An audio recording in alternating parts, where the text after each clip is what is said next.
How would you like to experience the thrill of never being held accountable for your actions? You could crush people like ants without consequence, or tear off their heads or limbs as you please. Believe me, such a life is but one small step away. What point is he trying to make? Freedom?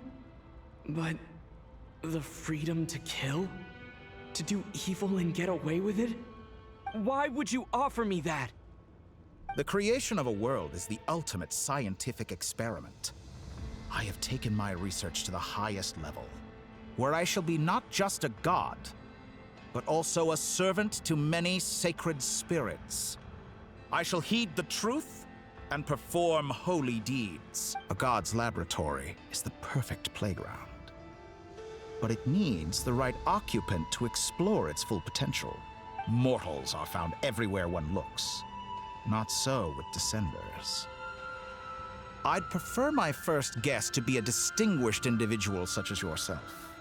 And I know you could make the most of the opportunities it offers. So the condition for entering the new world is to take innocent lives. The same dilemma that Rerir once faced. Could I really bring myself to kill others for my own benefit? Rerir did. And look where it got him. Have you made up your mind? I can't do it. Your playground is no place for me. You're putting your hopes in the wrong person. But we both know I'm not quite the hero you say I am either. I have my own reasons for the journey I'm on. And they aren't all selfless. You've grown a lot since we last met. But there are still things you are unwilling to compromise on. This will only hinder you. Why don't I lower my requirements a little as a gesture of goodwill? I'll give you a little time to learn to be a less noble soul. That'll make things much easier for you. I really doubt I could live that sort of life. And yet you already sound less defiant than a moment ago. The benefits appeal to you because you can read the signs of the times. Why don't we return to my research facility? Your last visit was so rushed. There is much that I have yet to show you.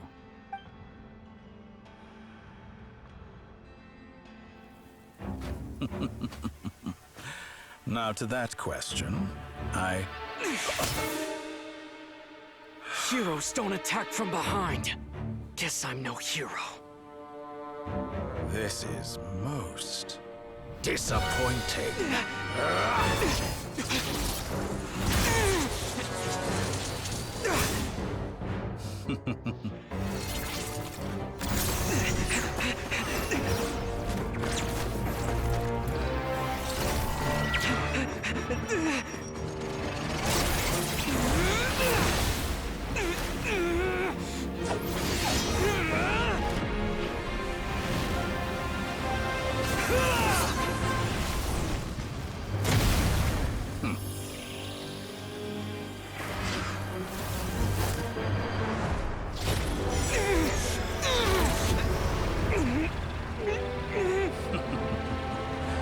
Now then.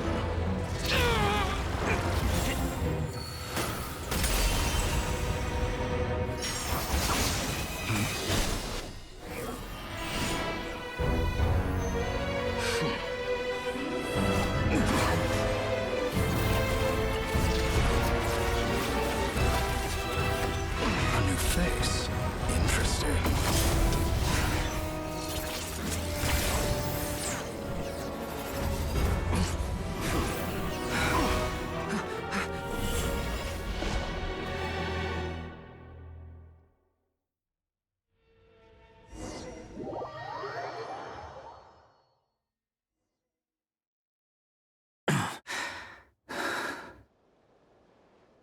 You're still gonna call me Hack Guy after that, huh?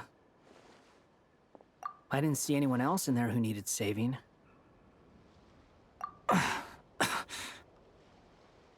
It's nothing. I'll be fine. Why are you looking at me like that?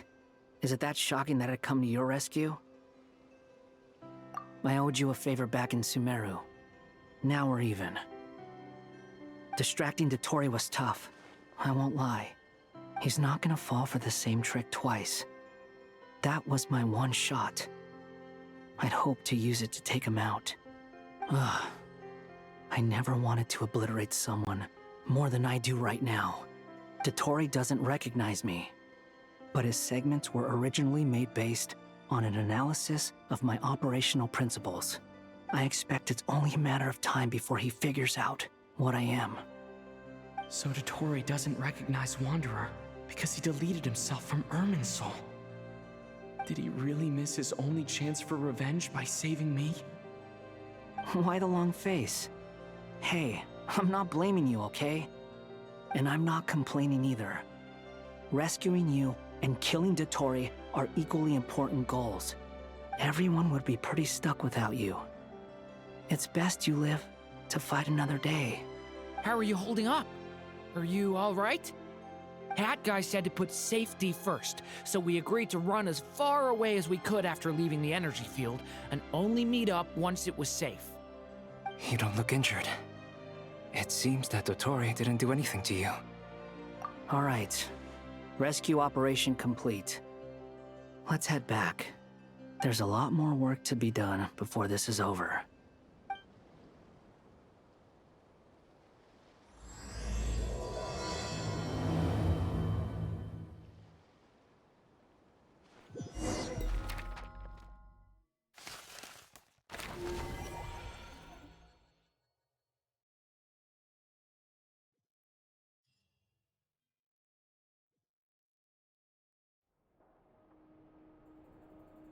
Understood. I will bear the Tsaritsa's decree in mind. I don't see what's so awesome about it, though. Does he really think everyone else is as immature as him? I'm not stooping to Tartaglia's level. I thought you might say that. How's your progress? Quite promising, actually. That alchemist Albedo gave me a few ideas. Remember how I asked you to look up some files for me? That stuff on the Nazi-Kreuz Institute. René de Petrichor and Jakob Ingold. Alain Guillotin despised René's theories and methods, but he never managed to come up with better alternatives either. So I adopted some of René's ideas. I thought Alain was like a father to you. He and René were mortal enemies, were they not? And what would you say if Lenny and his friends one day learned something useful from someone you utterly detested? I would applaud them for it. That would mean that they have surpassed me. For all we know, Alain Guillotin might have thought the same thing. Not that it matters, though. He's dead, and I'm alive. So it's my call to make. Once you die, it doesn't matter how great you were in life. Only the living get to decide what happens next. Hey, come on out. They're back. Huh?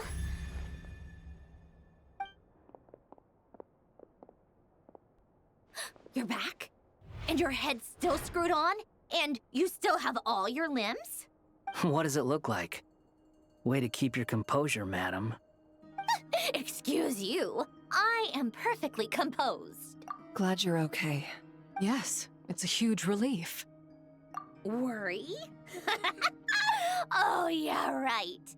You think we, the Fatui, were worried about you? We were worried sick. Hey!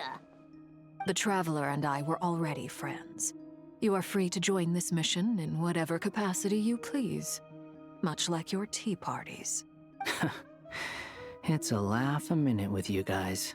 I must say, I was quite surprised when Mr. Albedo told me he would need no additional aid. We discussed this on our way back as well. I am rarely so unequivocal, but in this case, we had full confidence in Hat Guy. He said he knew what he was doing. Albedo and I pretty much had to just wait outside on standby. Meanwhile, Hat Guy broke into the energy field and rescued the Traveler solo. You didn't have to mention that. Well, I'm thoroughly impressed. You are a force to be reckoned with, Hat Guy. Is he back? Is he really back? Traveler! It's really you! Oh, thank goodness! Bye, You can finally breathe easy, Paimon. It's great to have you back in one piece. Oh, Paimon's been having nightmares the whole time you were gone. Look at them. You know, once you reach my age, there's nothing better than watching a misty-eyed reunion between friends. It's nothing. Same goes when you get to my age, too. I bet Aino and Anefa would be tearing up as well if they were here. Varka, I'm not sure Anefa can cry. Oh, yeah, good point. Hey, your eyes are looking a little red and puffy. Come here, let's hug it out. What? Ew, no. No, thank you. You're not my dad, okay? Knock it off. Everyone, I'm sorry for all the trouble I caused you. But the silver lining is, I didn't come away from this ordeal empty-handed. While I was being held captive, I learned a lot about Dottoro's current capabilities, and what he plans to do with them. Allow me to explain.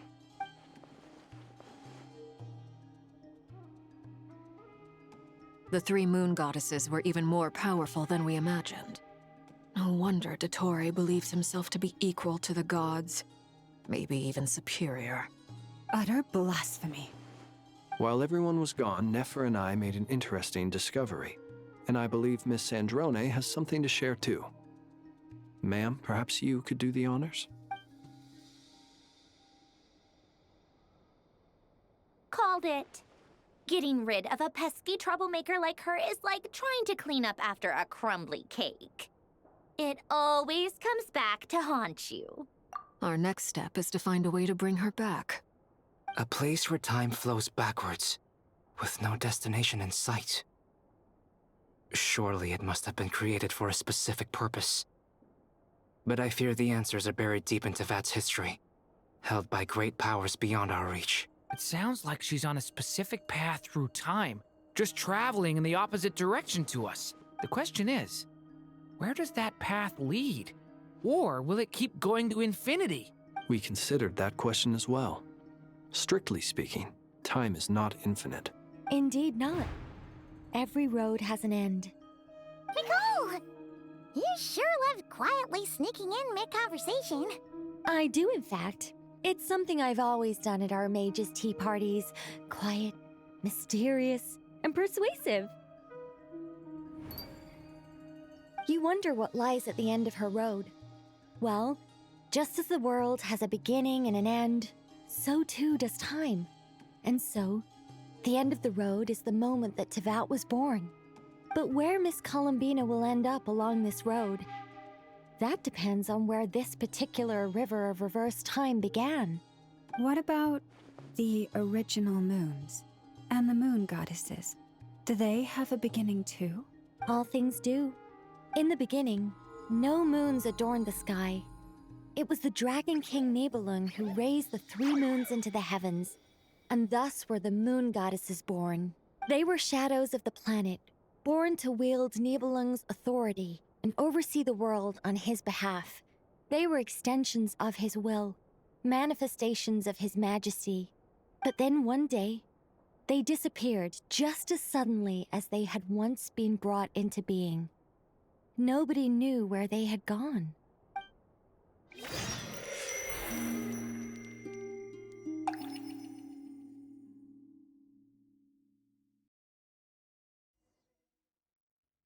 Like I thought, no more paths back to reality have emerged since. But how can I be sure that I'm going the right way without scenes from reality to keep me on track? I can't even be sure of how long I've been walking for. The further I travel, the less stable this space becomes. There are even moments where I can sense something that feels like abyssal energy. They can just materialize out of thin air. I have to keep my wits about me.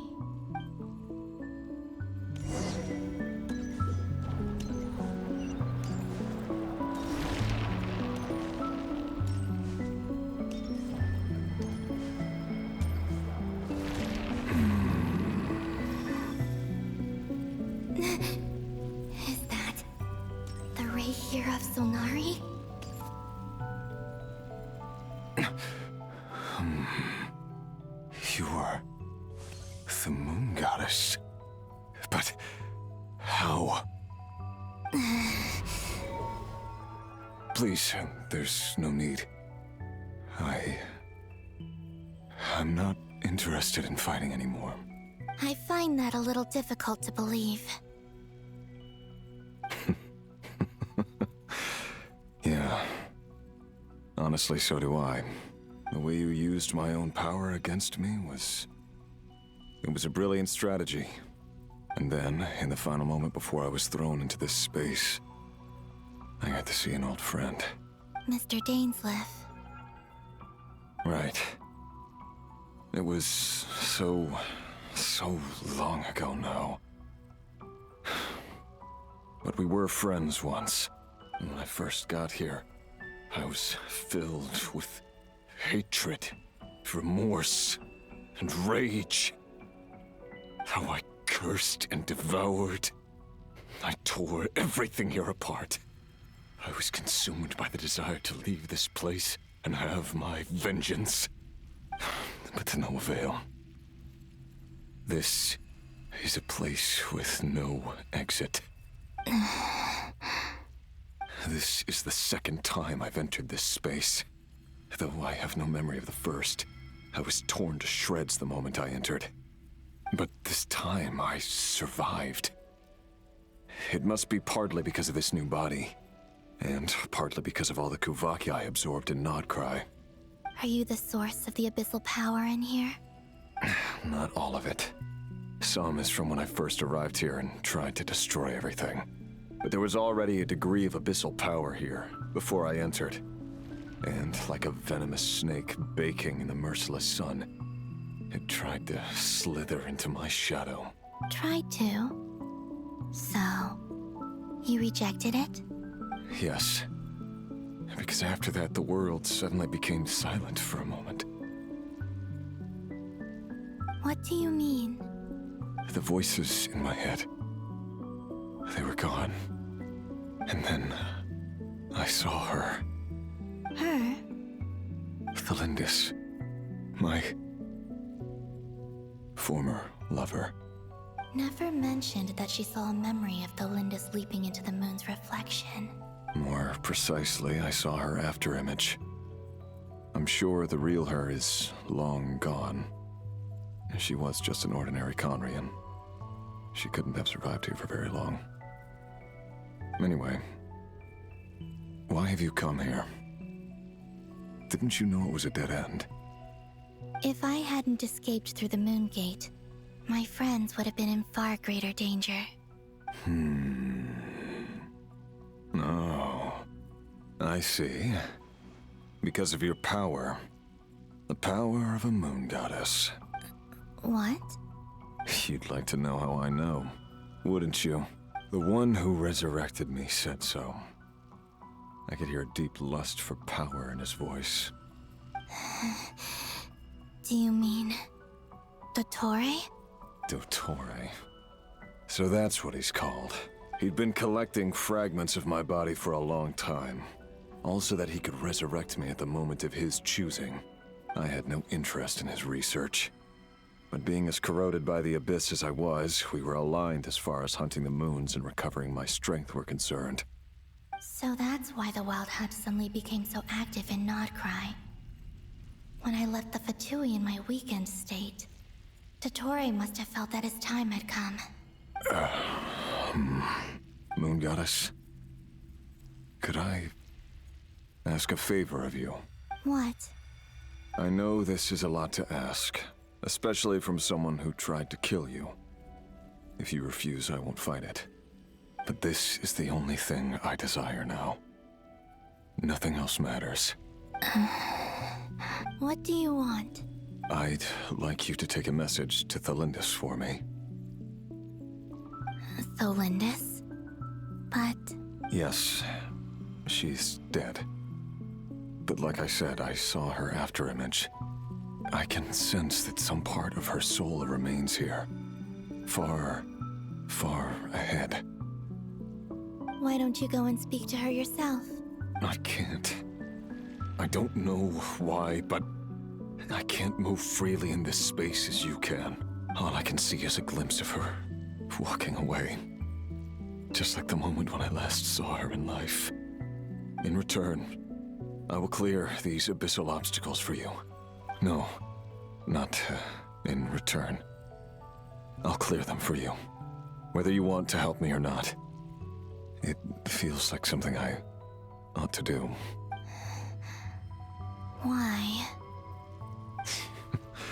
Yeah. Why, indeed. I've been asking myself that question a lot recently. Why did I do the things I did? I'm tired of it all. Tired of the person I became. People used me. And then I turned around and started using others. I hurt a lot of people. I think I grew tired of it long ago. But I wouldn't admit it to myself.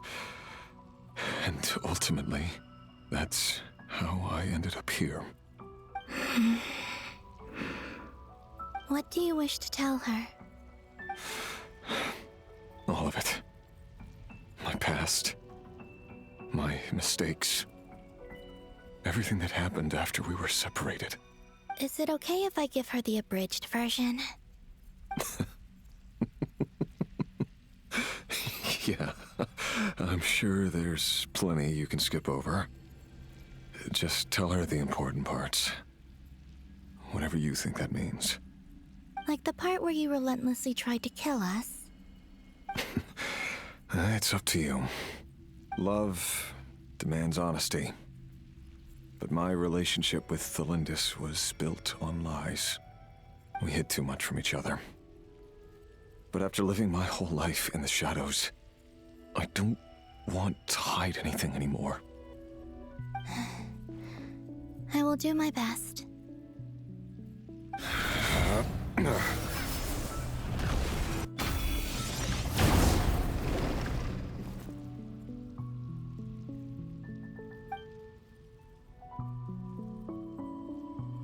There.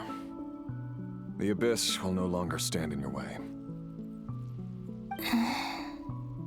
Even though Mr. Dainsliff felt he had to fight you, I think he still regarded you as a friend. Dane? He said that you betrayed him. But he also felt great remorse at never having understood what you were truly going through. Why tell me this? Because if he'd known that someone could take a message to you, I believe that's what he would have said. Thank you. It means a lot. I know this will sound strange coming from me, but don't die, Moon Goddess. I can tell that you're determined to get out of here.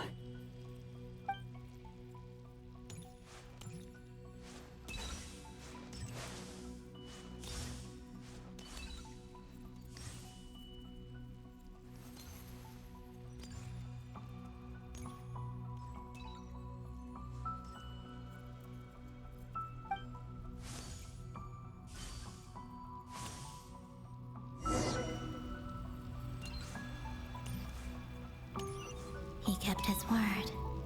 The Abyss is no longer obstructing my path.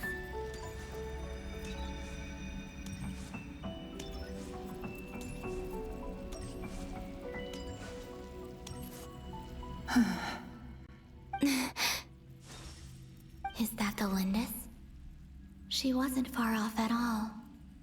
And yet, they can never meet. Hello, Miss Thelindis. Who are you? How do you know my name? I've never seen anyone else here before. You can call me Columbina. I promised Rerir that I'd bring a message to you. Rerir? My Rerir? Is he well? He's doing better than he was. Better than he was, huh? Sounds like he's had a pretty rough time. Others have had a rough time on his account too. In many cases, their time ran out because of him. And I'm not just talking about the children of the Crimson Moon. So, things got worse before they got better. Could you tell me what happened, Miss Columbina? Are you sure you wish to know? Yes. This is my opportunity to learn the truth. No matter how hard it is to hear, I have to know. I admire your courage. However, time is short. I cannot stay here for long.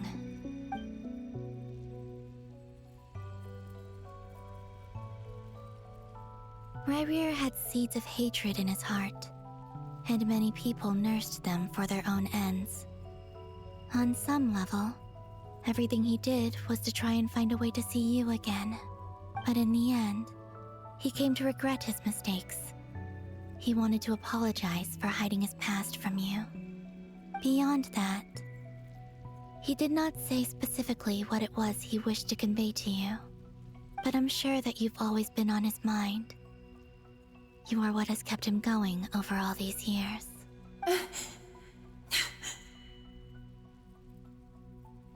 I'm sorry, Miss Columbina. This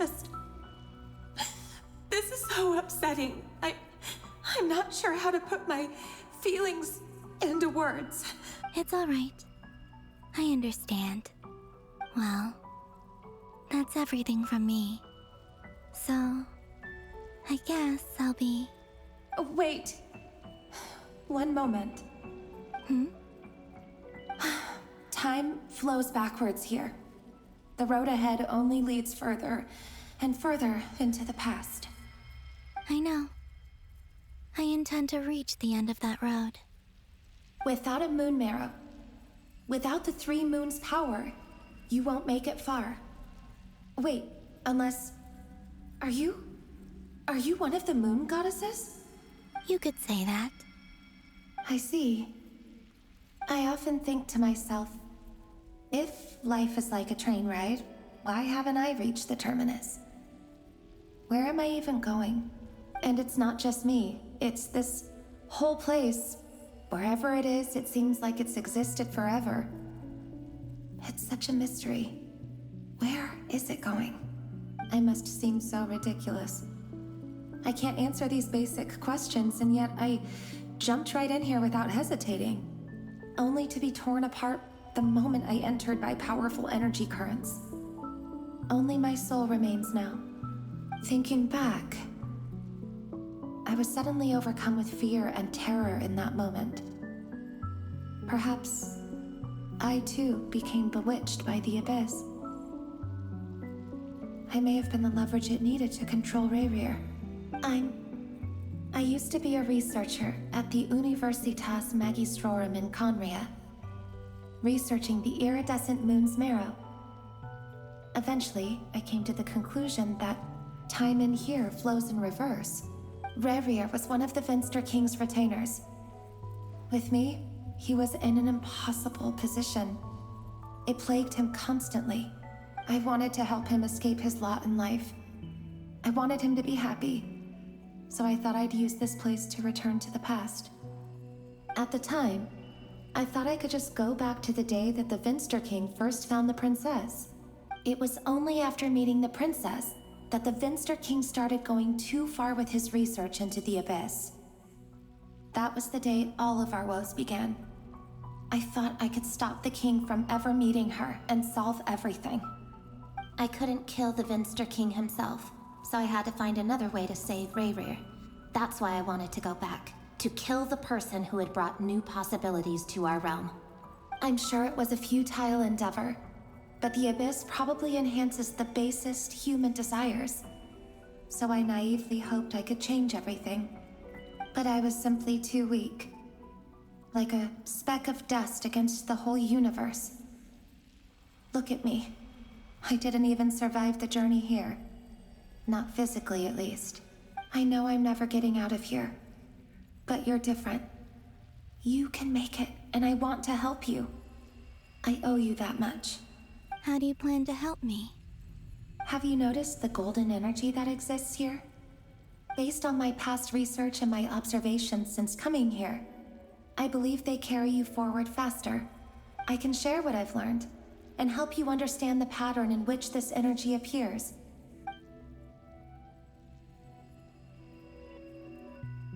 I think you just might... Now, I know you will be able to change the past. Also, I've been speculating about where this phase ends. The documentation was scant, but from what I know of the legends about the moons, the oldest ones seem to begin with Nibelung, king of dragonkind. I have no way of verifying any of it by this point. But if it's true, you might be able to reach that era if you keep walking. Understood. Thank you, Miss Delindis. I'm the one who should be thanking you. If you hadn't entered this realm of everlasting death, what use would my deductions be? Thanks to you, they have some meaning. About Rayrir, I'm so sorry. For everything. It wasn't your fault. That's not true. Because we both feared bringing trouble upon each other, neither of us ever told the truth. And that dishonesty sealed our fates. But enough about that. I wish you a safe journey, Miss Columbina.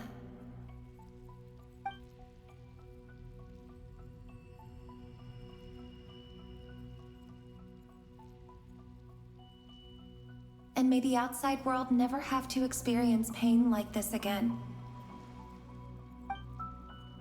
Rayrir, you're there, aren't you? I cannot see you, because you exist in the future. I expect we'll be trapped in this prison of space-time for all eternity. But please, gaze upon the past, and then sit for a while. Let's find a place to sit down together, just like we did when we first met.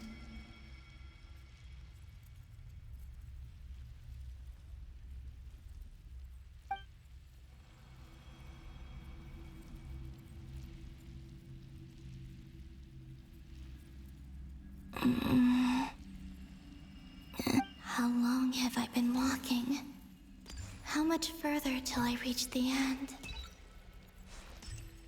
Is there even an end to be found?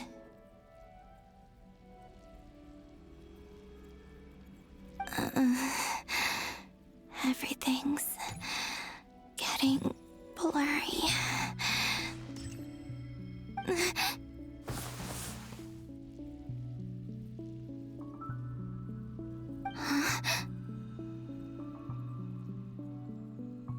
Are you all right, little sister?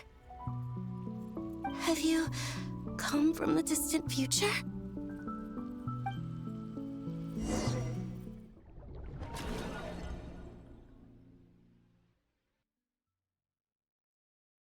So, how exactly did the moons just disappear? Shouldn't it be a little harder to get rid of major creations like moons? The world is a vast and ancient place. On a certain scale, all life lasts for but a fleeting moment. Miss Nicole explained that the moon goddesses likely perished in the War of Funerary Flame. The moons themselves were also destroyed at that time, save for the Frost Moon, from which a new moon goddess was later born. Am I missing something then? 'Cause the stories say that the moon goddesses were born on the moon, but doesn't Columbina say she was born in Nodcry? Huh, you're right! Why do their birthplaces differ? What's the difference between the two generations of moon goddesses? Also, remember what Sandrone said? Her scans detected 4 moons. In other words, 4 moon marrows. Technically, the result of the scan means that 4 moon marrows were detected and positively identified as moons in that moment. In other words, this piece of information alone isn't enough for us to know how Miss Columbina is doing right now. Yep, we have no way of staying up to date on whether she's dead or alive. She's on her own for now. But at least she's trying her best to get back to us. Yeah, she's a tough cookie. And a sore loser, too. We have to trust that she'll find a way. because we really need her power. As much as it pains me to say it, we've got no chance of beating Dottore in a straight-up fight. He's much too powerful. It wouldn't even be close. That maniac is going to devour everything in his path until he reaches us. We need to find someone or something that can stop him before he does anything worse. I'll be frank. Our only hope of defeating this false god is with a real moon goddess on our side. I'm not just saying this because Columbina's a friend and I want her back safe and sound. It's just the truth. And I know that even she was no match for him when he attacked, but I don't have a better solution. We're not giving up on saving her, whether she can defeat Dottore or not. Right. Don't worry, Miss Sandrone. We're all aligned on saving Columbina. No one's trying to argue that we can only justify saving our friend because it will help save the world. This is about multitasking.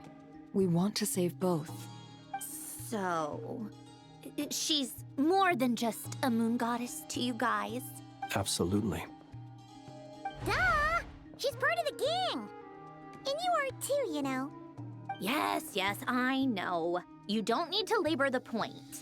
I knew that the moment I came running over with my documents that I was part of the in-group. I mean, if Arlecchino can fit in, I certainly can. Anyway, as for how we get Columbina back, I've been working on it constantly. But I think I'm still lacking certain information about the moon. I'd probably get there if I could continue my calculations, but the problem is, I've run out of computing power. Computing power? You mean you need more energy? No, the issue isn't energy, it's processing power. There's so much data to get through that the whole process has just ground to a halt. That's a tricky problem. René de Petrichor of the Nautitzenkreuz Ordo once foretold the fate of the world.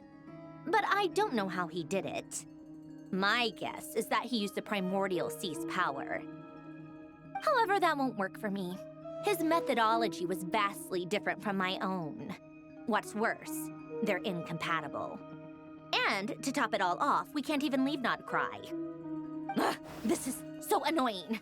If I'd known we'd run into a bottleneck like this. Well, no, the design bureau's a bust as well. Curse that Dottore! Couldn't have made this harder for me if he tried. Oh, what do we do then?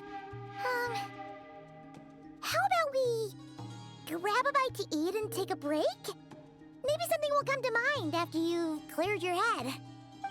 You don't get it, do you? I'm trying to calculate the fate of an entire world here.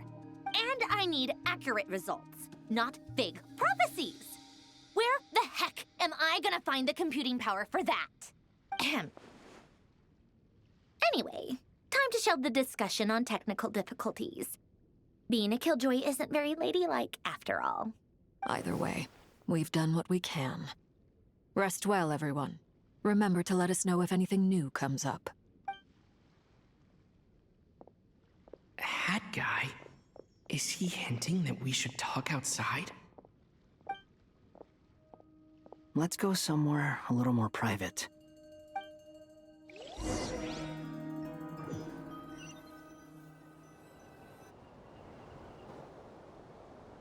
You know that Dory went back to Sumeru, right? Yeah, she mentioned she was planning to head back. Things aren't looking good for Notcry. She's gone to spread the word so that Sumeru has a chance to prepare for the worst. From what I know of Dottore, there are two possible reasons why he hasn't made a move yet. One is that he's still working through some kinks in his new powers. The other is, he wants to see how we're going to react. He'll easily devour everything eventually, so I guess he's in no rush to make it happen. The first false god he made was me. Now it's his turn. Even though my records were erased from Irminsul, Dottore's ideas haven't changed one bit. He once told me that becoming a god was like turning yourself into a hungry wolf or giant serpent to devour the moon. Clearly, he began studying the moon goddess's powers long before he even tried making a god. He's always wanted to get his greedy hands on divine authority one way or another. And in the end, he devoured the moon where I failed. In the desert of Sumeru, there is a chessboard built by King Deshret, also known as Al-Ahmar. I don't know if it was a real game, or if he was just trying to challenge his servants and citizens in some way. But creating games and setting rules, gods do that as a matter of course. That's the kind of power Dottore craves. Now he has the Trilunar Authority. His power is leagues beyond the common people. I don't think there's any point in other nations rushing to the front line. They're better off focusing on defense and hoping they can fend off any threats that spill out from Nodcry. Either way, Dori will inform Lesser Lord Kusanali, and she will contact the other gods in turn. The Seven will have some recourse available. If nothing else, their protection should keep the rest of the world from descending into chaos as quickly as Nodcry has. So on the bright side, even if Nodcry is doomed, your friends in other nations won't be in any immediate peril. That's good to know. But I'm not ready to give up on Nodcry yet. There's a word for people who refuse to let anything go. It's called being greedy. Maybe it sounds greedy to you, and probably naive too. But whatever you call it, that's what gives me the determination to keep fighting. Battles are fleeting, but the will to fight is a long-term commitment. Give up for even a moment, and your resolve will shatter. Why do you always feel the need to do the right thing? No one is born to be a savior. I mean, who's gonna criticize you if you fail or give up? Don't take this the wrong way, but Dottore said something similar to me. I guess the Fatui attracts people who don't believe in saviors. Not necessarily. It's less about belief for me. I just want to know how determined you really are. After all, I don't owe anything to anyone else here. Only you. You look kinda worried. If your arch-nemesis was about to achieve their ultimate goal, I think you might feel a little worried too. That's true. Dottore is about to become an omniscient, omnipotent deity. That's gotta be a bitter pill to swallow. Still, you're calmer than I expected. Obviously. I have to admit that my past self was a reckless fool who misunderstood not only the point of revenge, but how to achieve it. And as much as I want my vengeance, I know I'm not gonna get it by acting alone. If the world's taught me anything, it's to think before I act. Too bad it never taught me any other virtues, though. So, I am going to destroy Dottore, no matter what it takes. So, what's your plan? I'll get to that. First, tell me, what do you think of Sandrone? Just like Paimon said, she's a friend, part of the gang. How much do you trust her? This is a serious question. Think carefully before you answer. Although she's with the Fatui, she has her own values, and she's helped us a lot. If nothing else, she's clearly going the extra mile for Columbina. I see no reason not to trust her. If you say so. In that case, the three of us need to talk. I have some thoughts about her computing problem. It can be solved, but it will come with a cost. How much? If I can afford it, I'll cover it.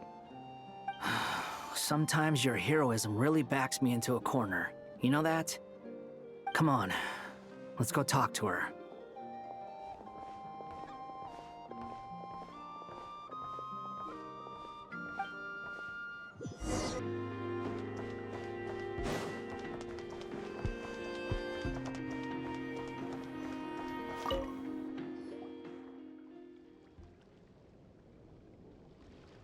Miss Androne, Traveler. Hey there. Paimon's here too! She was just helping them sort through their things. How did your chat go? That was fast. The call only just ended.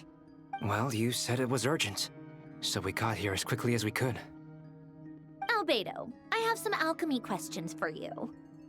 I see. Looks like my knowledge proved useful after all.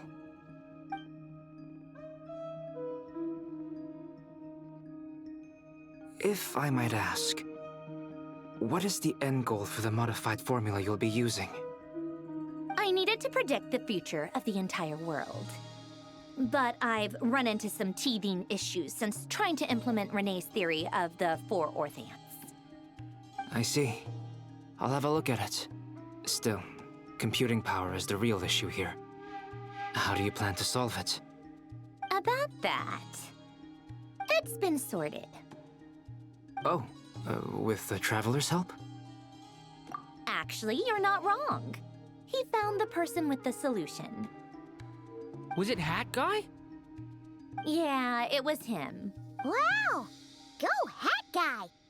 Seems like all that time studying at the Academia is paying off big time. But where is he? Wasn't he the one who asked Albedo and I to come here? Come with me.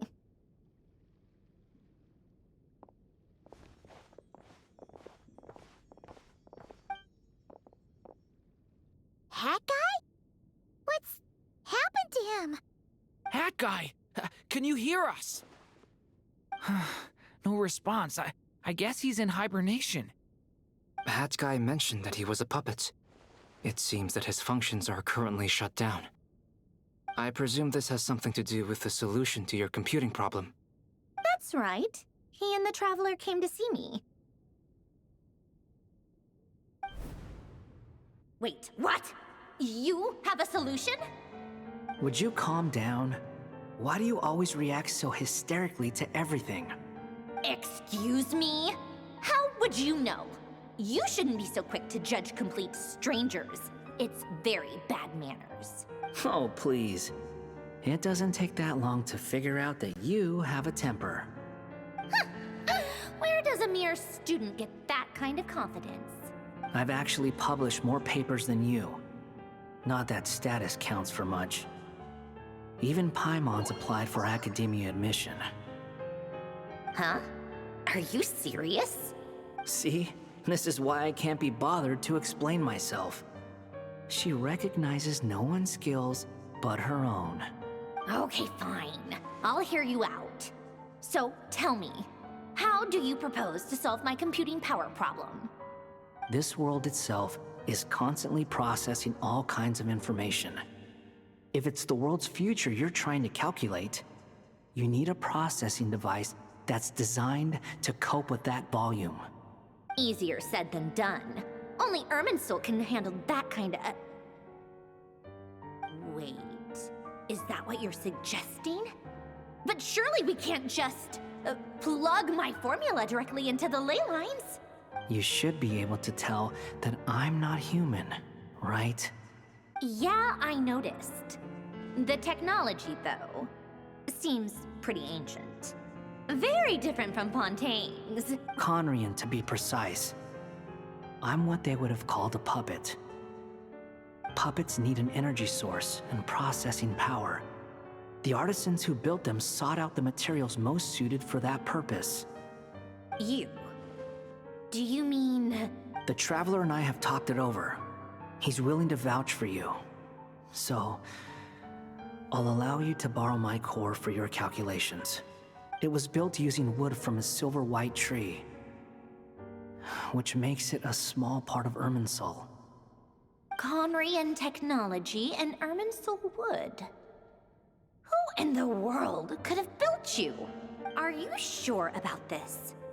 A puppet without its core will cease functioning completely. And if it's left in that state for too long, it might not recover. You could die if you do this. You do realize that, don't you? I can put two and two together, yes. No need to rub it in. I won't lie to you. This has never been done before. I cannot guarantee your safety. Doesn't matter. I'm prepared for the worst. Did you two actually talk this through? Is he... Are we really considering this? Yes, we discussed it. The bottom line is, he trusts me, and I trust you. Let's give it a shot, shall we? Honestly, I have no clue where this kid even came from. But for whatever reason, he lent me his core to use in my formula. I'm very close to finishing my calculations now, and the core is currently in use. So I'm sorry, but I can only show you a sketch right now. This is what the core looks like. A silver-white branch. It certainly matches the legends told about Irminsul. Is Hat Guy gonna be okay? He's not gonna die, right? Right? In theory, he should be fine. As long as we put his core back in time. Beyond that, all I can say is that I'll try my best to avoid risk and make sure the core doesn't sustain any damage. I think I know why you called us here now. Someone needs to watch over his body and make sure it's protected until the process completes. Correct. He said that the only ones he trusts here are you two, and the Traveler. And the Traveler will have other work to do. He will have our undivided attention. Aww, Hat Guy. On a more positive note, things are progressing steadily on my end. I'll call everyone in for a meeting once the results are out.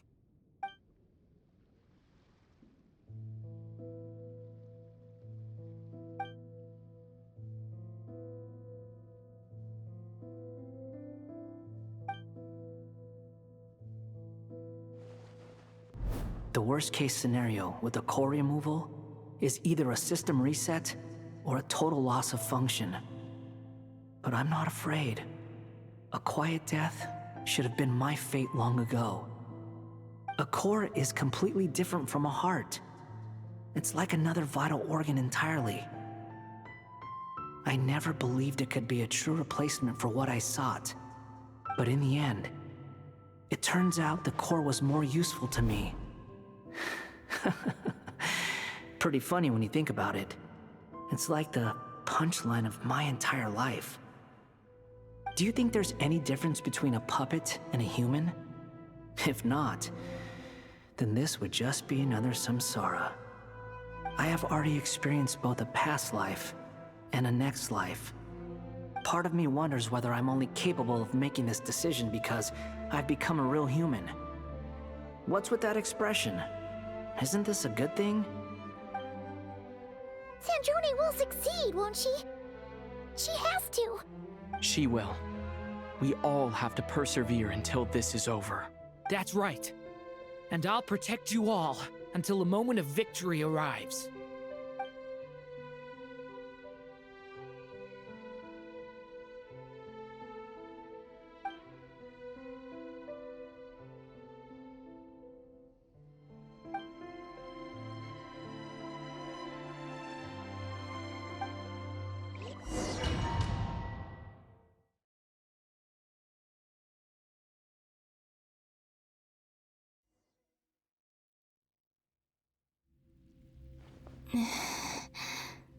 Who are you? Call me Sonnet. You have the same power as Canon. Sonnet. So, you're the goddess of the iridescent moon? Oh, goodness. You recognize me?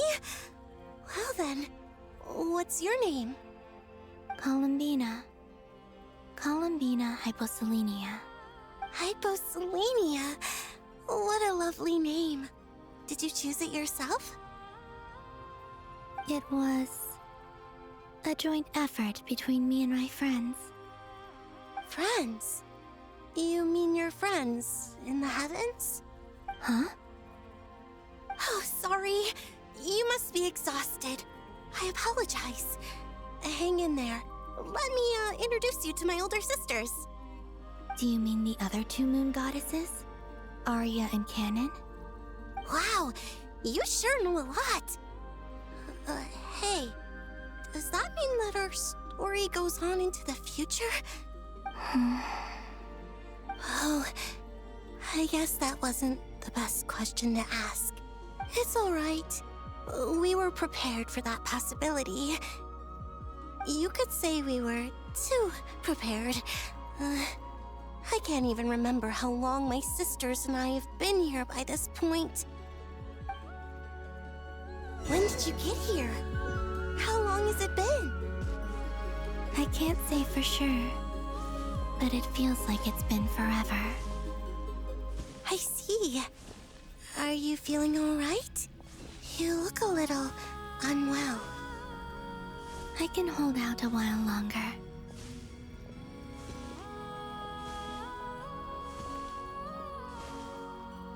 We don't have far to go. The place where my sisters and I are based is just up ahead. Don't worry, they're both really nice. I'll introduce you.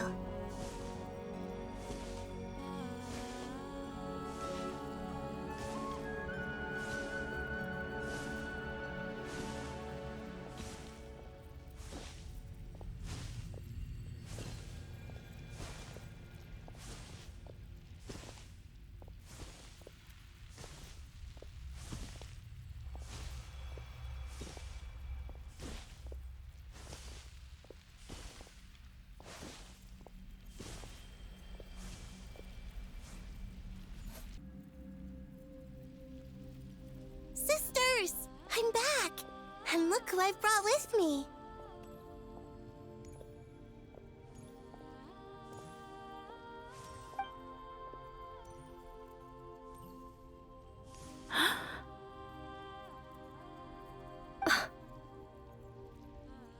It's our lovely little sister, born in the far future. The pleasure is all mine.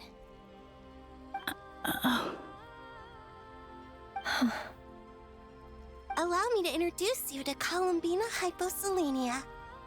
This is Arya, the goddess of the eternal moon. And this is Canon, goddess of the frost moon. Canon, don't you think Hyposelenia's power is similar to yours? Hello, Columbina. I apologize for our startled reaction just now. And please, forgive our little sister if she's been annoying you. She tends to talk a lot. It's fine. You seem shy. Don't worry, Columbina Hyposelenia. No one can hurt you here. Could you tell me where here is? Please. I must know. My dear sister. This is where Tevat's original ruler, the Dragon King Nibelung, imprisoned the moon goddesses. What? You're scaring her, Canon. No, I'm fine. Please, continue. Nibelung, our original master, created us in the distant past to maintain Tevat. But he left this world and traveled into the dark universe beyond, to explore worlds vaster still. Day and night, we fulfilled our duty in the heavens, until the day that the first Descender arrived. The great ruler of the firmament. The heavenly principles. Is that what later generations call them? I see. But we did not reject them at first, nor did they seem to harbor ill intent towards this world. We coexisted in peace. They were like a guest in our home. Slowly, however, we came to realize that our guest had a growing desire to change and dominate the world. And you didn't stop it? No. There was an order to the rules they set up that Nibelung never taught us. We wanted to know if this order would bode good or ill for Tevat. All right. Canon and I wanted to know. Sonnet was against it from the outset. Later, we discovered that this great ruler of the firmament bore an almost paranoid hostility toward the desire of certain life forms to seek power. Or perhaps they feared them. They would even cast down celestial nails as manifestations of their power, to punish the civilizations of the world below. Only this was far beyond mere punishment. Right. Their rules brought order, but the price people paid for merely testing the limits of those rules was far too great. I did everything in my power to help the punished escape catastrophe, but still, too many lives were lost. The ancestors of the Frost Moon Scions were some of the ones you helped. But just when we had decided to take countermeasures, the Dragon King, Nibelung, returned. And so began the War of Funerary Flame. So, that's the name the world gave that war in the future. Well, who won in the end? As far as I know, the Heavenly Principles won, although it came at a great cost. They remained in Teyvat, where they continue to rule to this day. And the world's original master, the Dragon King Nibelung, was destroyed. And what of the moons? Are there still 3 moons in Teyvat's skies? You can tell us the truth, Columbina. We know we are but remnants of a bygone age. We are prepared for the answer. Only the Frost Moon remains. But it has been cast beyond the false firmament by the Heavenly Principles. The eternal and iridescent moons were both shattered during the war. So death finally came for us in the end. Sonnet. But you're still here, aren't you? A moon goddess cannot live without her moon, Columbina.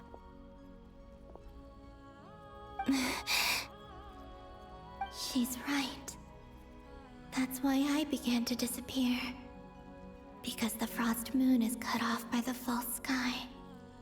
Our souls may endure within this lunar palace, but if our moons are destroyed, then we shall disappear the moment we depart from it. I'm sorry. There's no need to apologize to us, dear sister. If anything, we owe the world an apology. If only we'd decided to act sooner, rather than arguing amongst ourselves. all the more reason not to spend this time in regret and repentance. Instead, we should focus our efforts on how we might help our future sister. Sorry? Don't you see, Columbina, your story is not yet over. Is that not why you are here?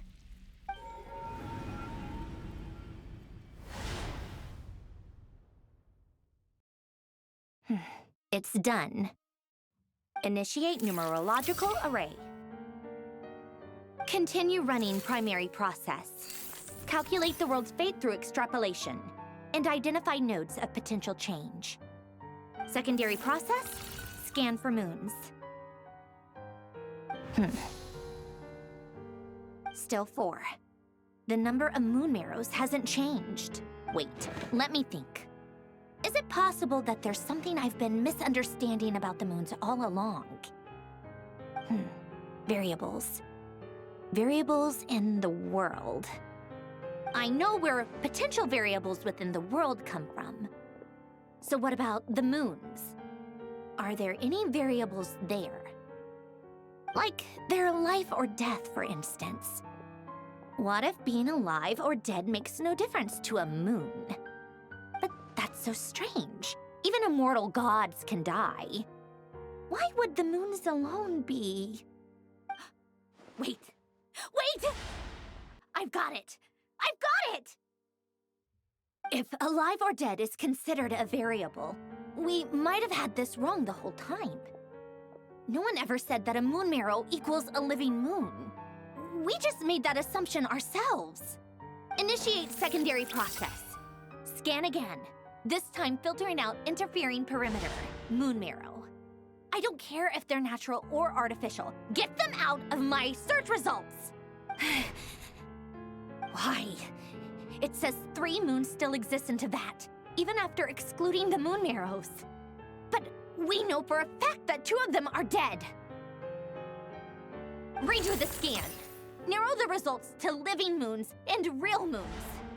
No, scrap that. Narrow it down to moons that have lunar authority and remain alive. Why? Why is it still 3? What is this, Columbina? Has the world lied to us? Or are you the one pulling the wool over our eyes?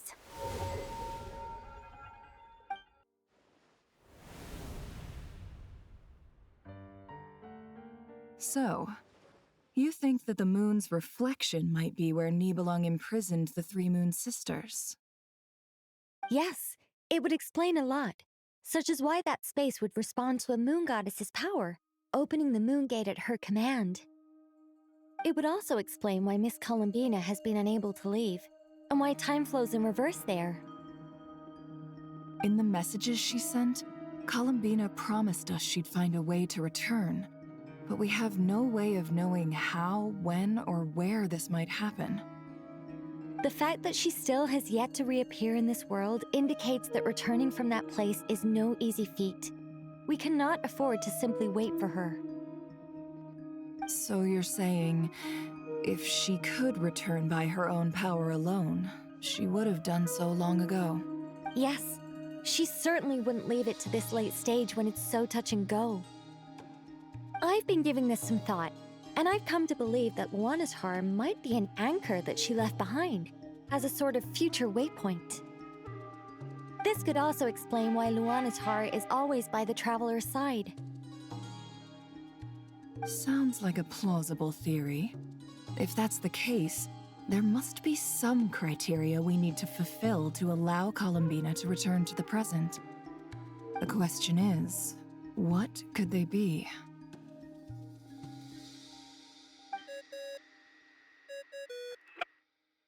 Hello? Listen up! This is extremely important!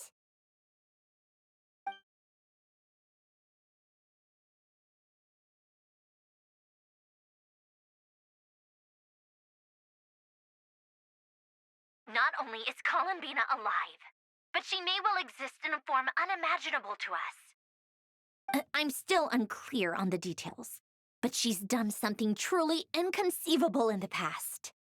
And the clue to what she's done lies in the moon and Teyvat sky. Truly amazing. Oh, I'm so delighted for her. I'm sure we all feel the same. And I'm sure Columbina is ready to get back here and fight by our side.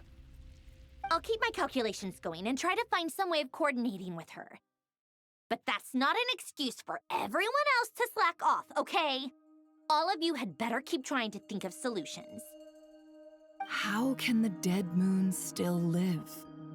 And Luanatar...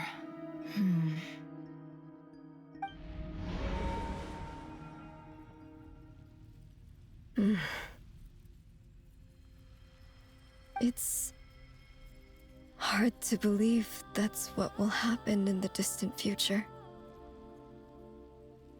Our authority is linked to the most fundamental rules of Teyvat. I suppose it's no wonder that many would covet that power.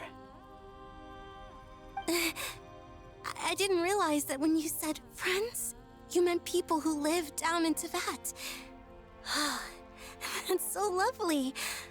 I always wanted to go down there and have some fun. Have you ever tried leaving this prison? Of course. Between us, we've tried everything. But no matter where we go, this space will eventually bring us back here. It's like the center of a whirlpool. Everything ultimately converges here, at the moment when Nibelung imprisoned us.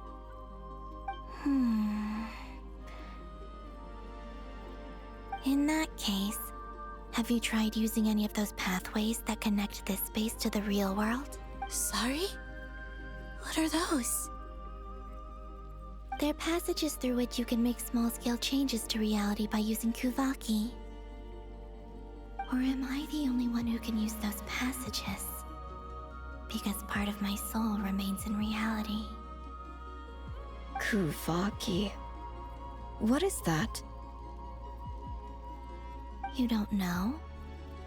It's a unique kind of elemental energy found only in Nodcry, the land from which the moons arose. Oh. Well, it's true that the moons first rose up from the part of that you say is called Nodcry. But there is no difference in the elemental energy between there and anywhere else. What? Could you show us some of this Kuvaki hyposelenia? Maybe if we see it, it'll make more sense. Okay.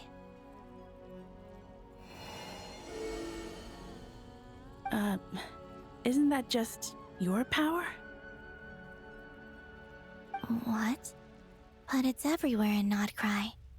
In the air, in the land. Even the creatures who live there have adapted to its influence.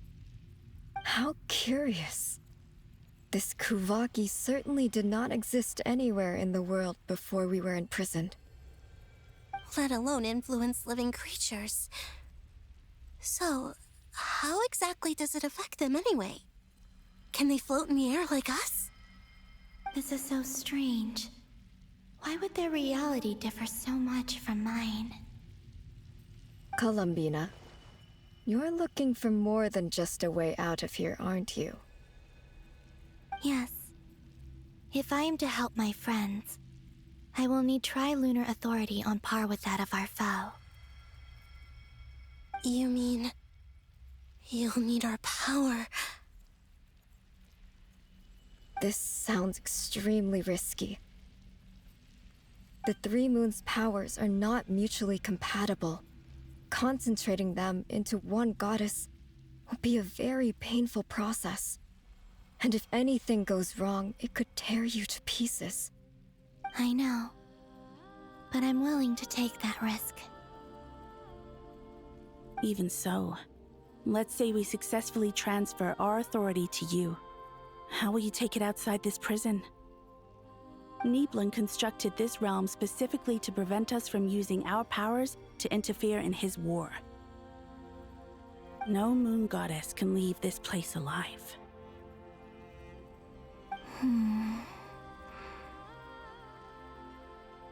What if I don't leave alive?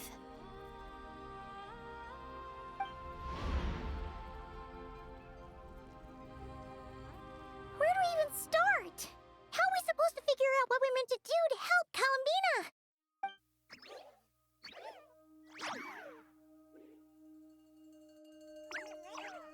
Columbina? What do you need from us? If she really got to the beginning of time in there, how do you think she'd leave us a message? You don't think she'd write it down on a stone tablet somewhere in the hopes that we'd find it, do you? Seems unlikely. Columbina may not talk a lot, but she thinks deeply about issues like this. Let's review what we know. This is the Columbina who fought alongside us against the Reikir of Solnari, and with whom we celebrated Moon Prayer Night. She knows our personalities, our ways of doing things, even our unique strengths and abilities. So, if she wanted to tell us something from a long, long time ago, what would she do? Oh.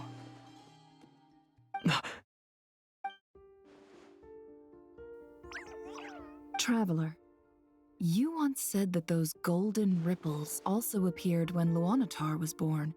What if Columbina left Luanatar here, not just as an anchor to the real world, but for some other purpose? If she is part of Columbina, and Columbina knows that I can see past events through her. Oh yeah! Like when you peeked into Rarer's past through his heart! Nefer, wait! If you're right about this, and you can really see past events through Luanatar, your eyes, they'll... Oh, I know. Looking at Rerir's past in Conria was already enough of a strain on my eyes. Looking, it'll surely blind me. But it's our only chance. This is the only way. Boss. We spoke about this once, a long time ago. Do you remember what I said, Yehoda? The day I lose my sight, the Curatorium of Secrets will be yours to run. But... What's wrong? I'd be overjoyed if I were you. This day's come a lot earlier than either of us expected. I need to know you'll honor our agreement, Yehoda. Promise me. Yes, Boss Neff. I promise. Are you sure you don't want some time to think this through? What is there to think through? I should have gone blind after our battle with Rerir. Frankly, it's almost criminal that I got away with it for this long. Then at least let me take some precautions on your behalf. And if you really do lose your sight, I'll visit your office every day and make sure you're well looked after. Oh, please, anything but that. I was actually ready to go through with this. Are you trying to scare me into backing out? As if I could ever scare you. I'll assume you're just joking to calm your nerves. All right, enough chit-chat. Let's do this.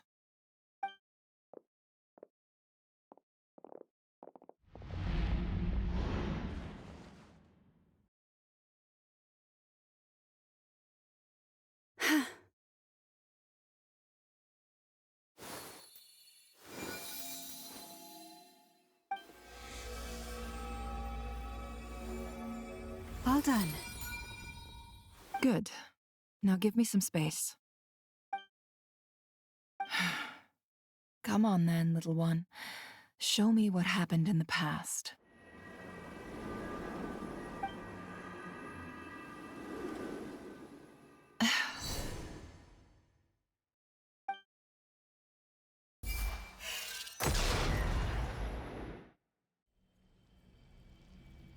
Between the Trilunar Authority, Kuvaki, and the soul-surviving moon, the Frost Moon, I think I might know how to get back.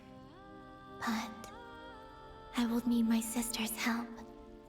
Time to go talk it over with them.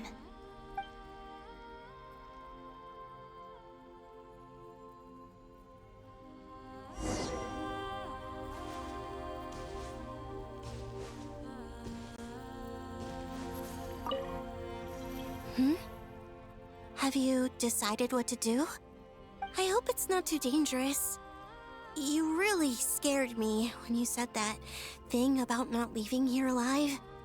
Come on, let's go find the other two.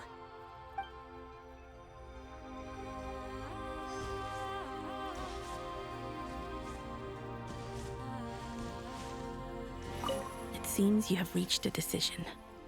I'm all ears. What do you propose?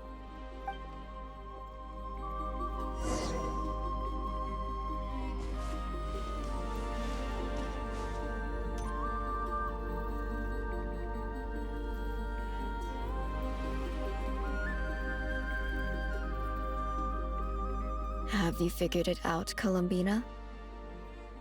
Tell us, how do you plan to leave this place? I intend to die here, in this moment, and then be reborn in the future with the help of my friends. What? What are you saying? How can the dead be reborn?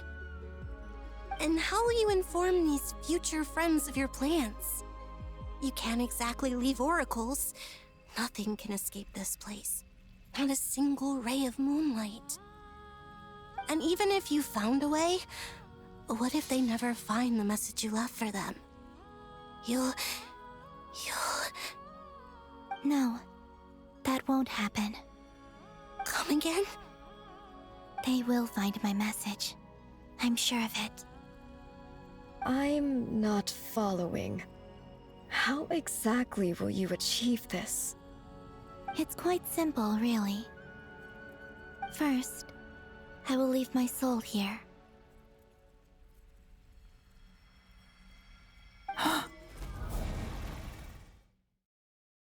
I see it.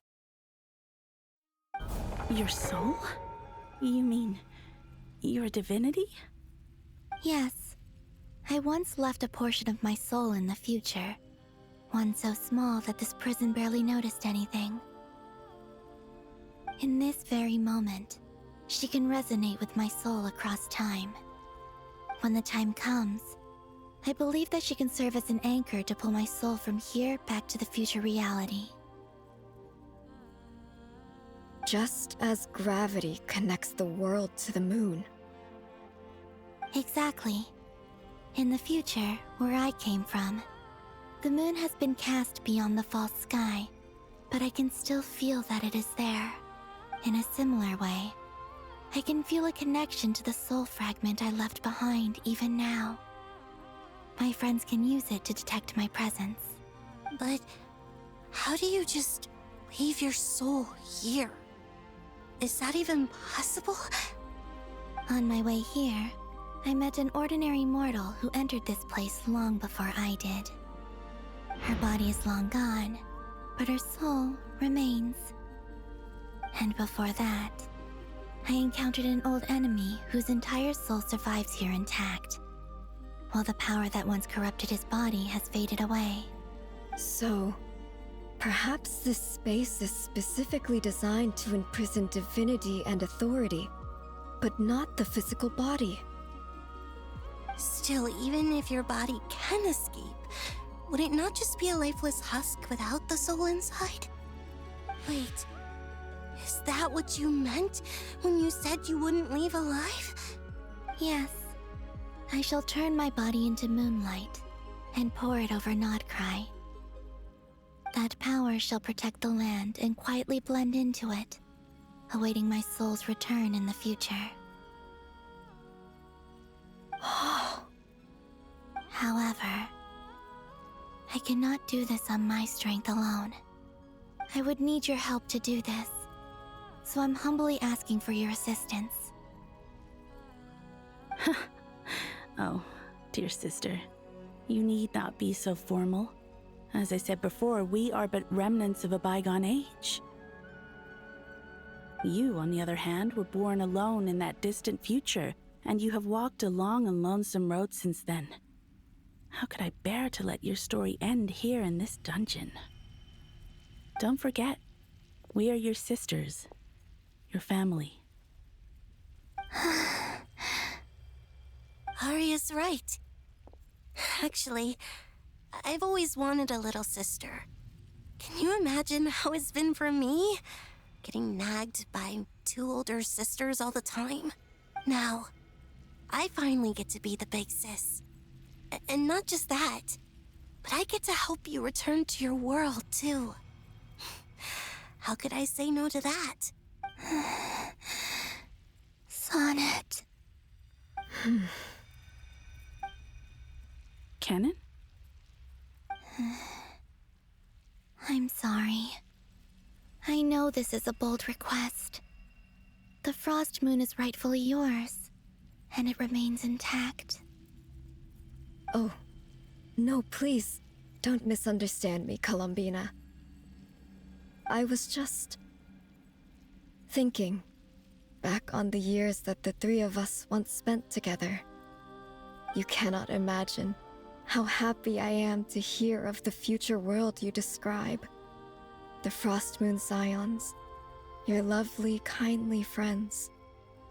For the three of us, whose purpose in life was to maintain the peace in Teyvat, it is a great relief to know that the people of this world live in such an abundant future.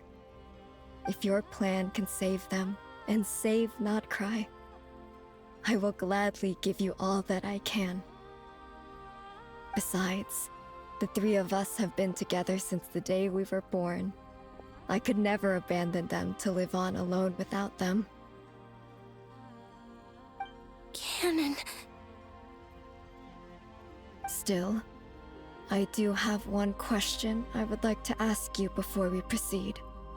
Certainly. What is it? Why do you cover your eyes?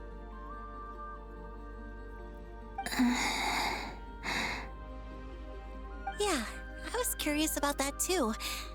But it seemed personal, so I didn't want to intrude. There was a time when I refused to look upon the world. I believed it was full of nothing but lies and falsehoods. I wished to hide my feelings, seal my heart, until I could return to my true home. I see. Perhaps that decision saved you from ever having to see the false sky again. But at the same time, you likely missed out on many true and precious things, like the smiles on your friends' faces. Promise me this, Columbina. When you return to the future, open your eyes, take a look at the world around you, and see your friends. I'm sure that you know this already, given that you long to return. But that is your true home. Give me your hand, Columbina. Arya, Sonnet, you too. Okay. All right.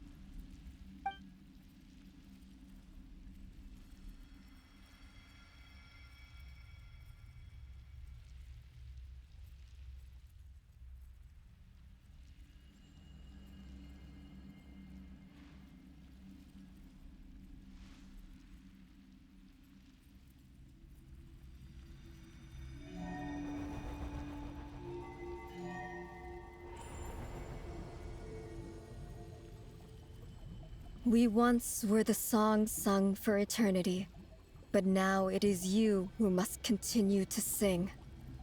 We once were the tides in the great river of time, but now we subside, and you arise. We were the messengers of madness and inspiration. But now, the lies have faded, and your truth must endure. We are souls awaiting the sun. You must return to be with those who smile when they see your face.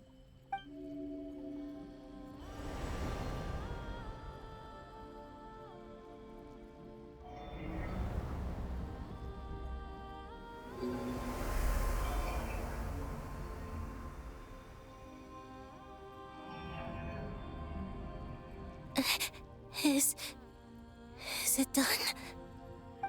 Yes. We have transferred the authority over all 3 moons to Columbina Hyposelenia. From this moment on, she is the Tri-Lune Goddess, the one and only moon goddess of this world.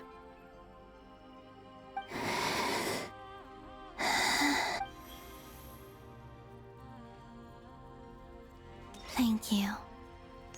Thank you, my sisters. Now go, and do what you believe is right, Columbina Hyposelenia. Be aware that we cannot grant you the power of the 3 moons beyond these prison walls. The conflict that arose over their remains following our disappearance will still take place. I understand. Sisters, oh, my body. It feels...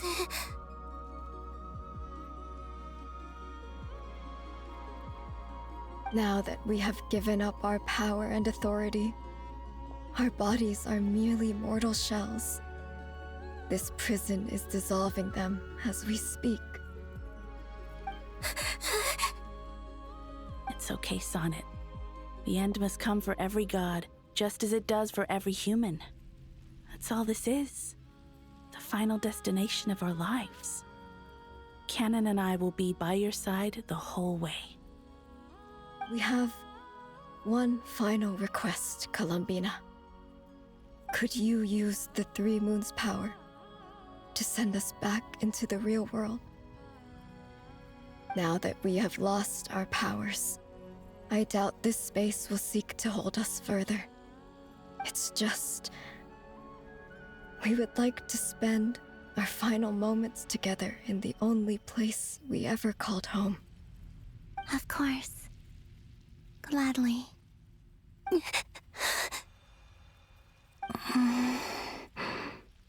Sonnet. Yes? Don't... I wish I could tell her not to give in to the abyss. Not to be afraid. But is this really what I should say at this moment? Don't forget. I'm so glad to have a big sister like you. No, Hypo. Thank you. I'm okay. I'm not afraid. As long as my sisters are with me, I won't be afraid. It looks like this is goodbye, sisters. Goodbye, Columbina. Take care of this world in our stead. I will.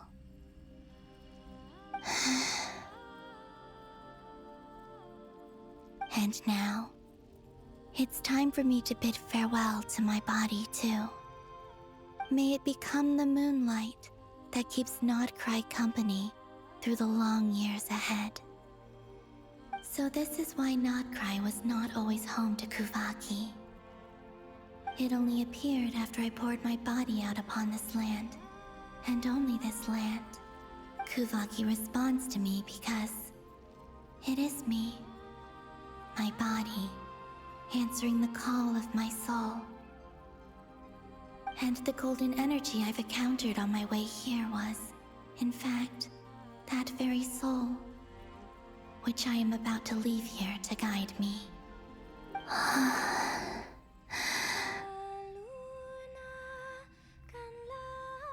O power Triloon, eternal moonlight. I, Columbina Hyposelenia, lay aside my body. Let it be cast into the dark night to illuminate the future. May it be a companion to all who dwell beneath the moon.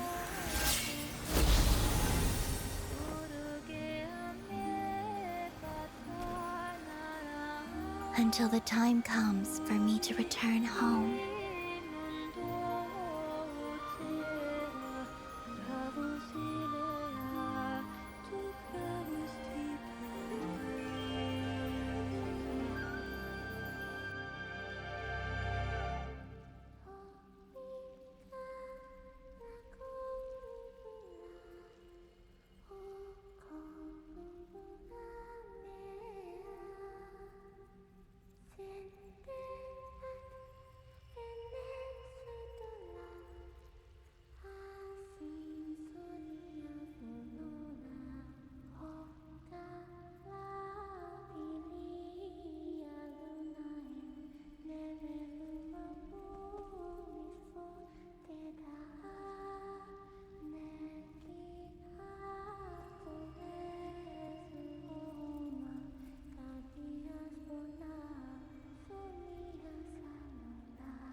That was crazy! Were we even allowed to see that? Is anyone? Oh, can you still see? How many fingers am I holding up? I see 2 fingers, and a look of sheer terror on your face. Truly astounding, Miss Nefer. Your eyes have glimpsed the very ends of the world, and yet they remain as sharp as ever. Or is the credit for this miracle due to Miss Lauma? It seems that even time itself is no match for your medical skills. Surely you jest, Mr. Flins. I suspect we have Columbina to thank. She must have realized the immense toll that the ritual would take and purposely set aside some of her power in the past to protect Nefer's eyes when this moment arrived. There is always a great price to pay for witnessing the truth, but it seems that this time, Columbina has shouldered that burden on our behalf. She chose the perfect method of getting a message to us. Though her eyes were always shut, she was clearly so perceptive. She knows us well. She knew exactly how we would think and what we would try. Despite being separated by time and space, we're seeing the same possibilities and seizing the same opportunities. We still don't even know if she's okay right now. But as long as there's a chance we can do something, we'll fight to make it happen. We'll get you back somehow, Columbina.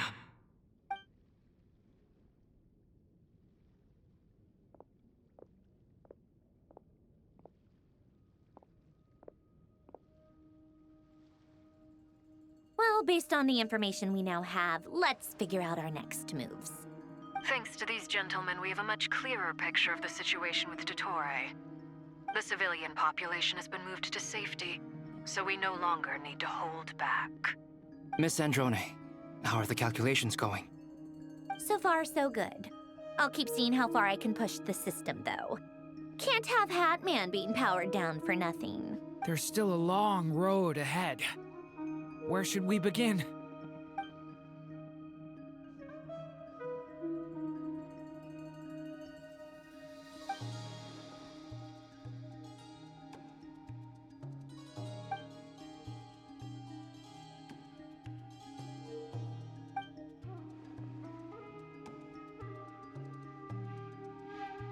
Our plan is clear. Time is short, so let's get moving. There's just never enough time, is there? Time is the bane of my existence. Ugh. Anyway, I'm gonna get back to work. All right, we'll do our part too. Yeah.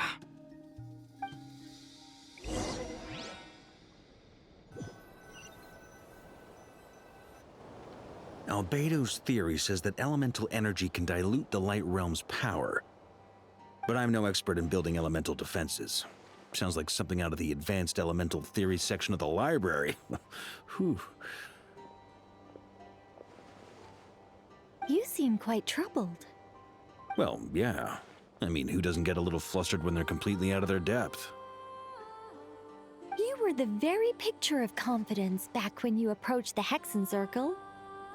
Yeah, I could have been faking it through that whole meeting for all you know.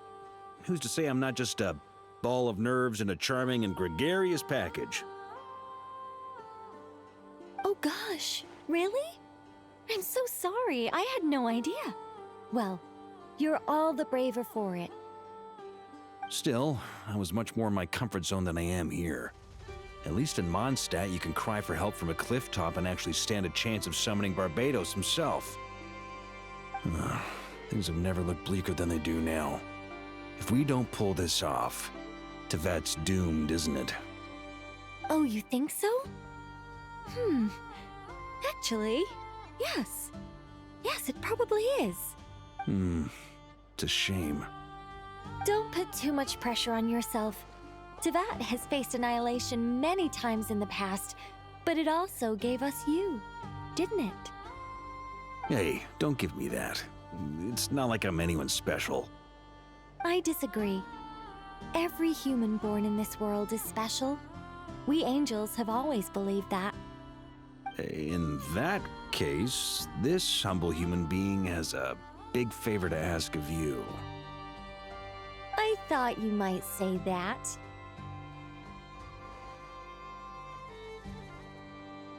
I'm sure Alice, in her great wisdom, sent you here precisely to help us in this difficult time, yes?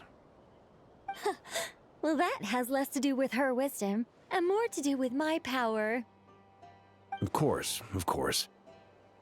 Well, the thing is, these elemental defenses we're about to build, I don't think it's a question of if they'll fail, but when. Durin's findings from his patrols make it clear that Dottore is constantly expanding his territory. First it was his lab, then the design bureau, and now this. It's not realistic to completely stop him encroaching on the rest of Nokrai. Rather, our goal should be to stall him for as long as possible. If Miss Sandroni's calculations are correct, well, they're the closest thing to certainty we have in this situation, so let's assume they are. Anyway, her calculations suggest that our best hope for victory lies in Miss Columbina's return. It's up to us to slow Dotori's advance and buy time for her to make a return. Are you asking me to help you with building the defenses? No. I'd like you to prepare for what comes next. When he eventually reaches us, we will have to fight him.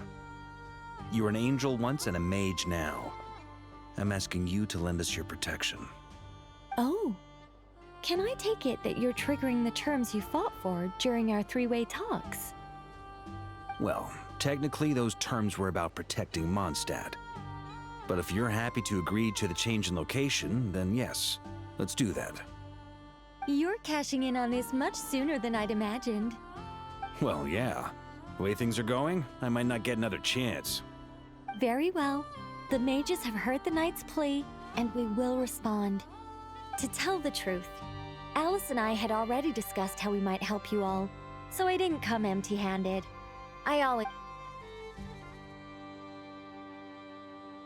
This is... wow. Yeah. This is great. Seriously, thank you.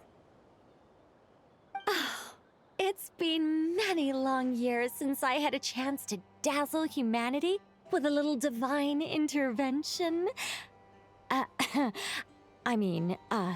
To humbly serve as a reliable and responsible guide. Anyway, Knight of Boreas, please accept this gift in recognition of your great virtue. Go now. May the angel's blessing deliver you safely to your destination.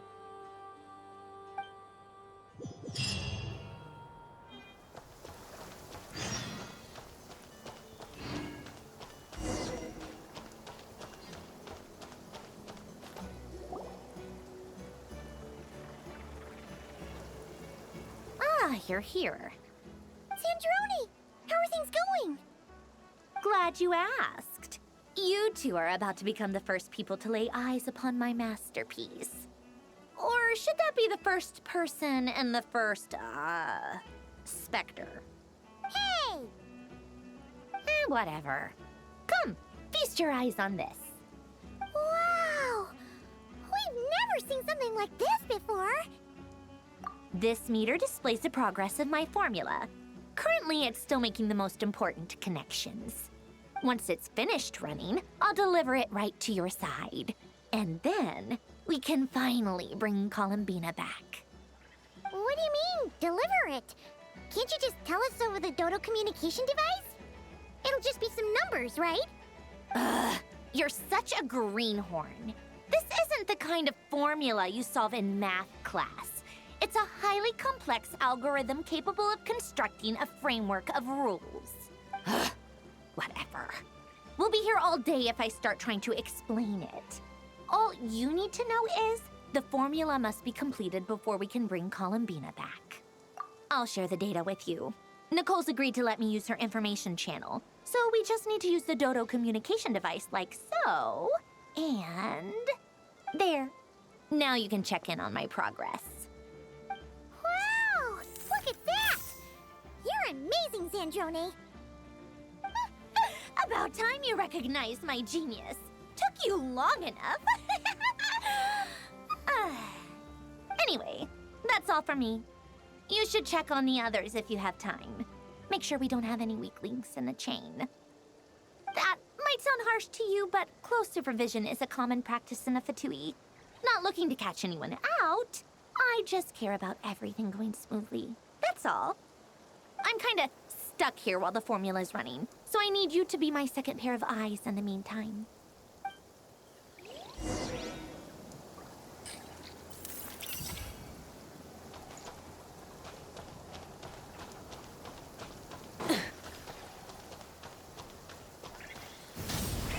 Rev the engines!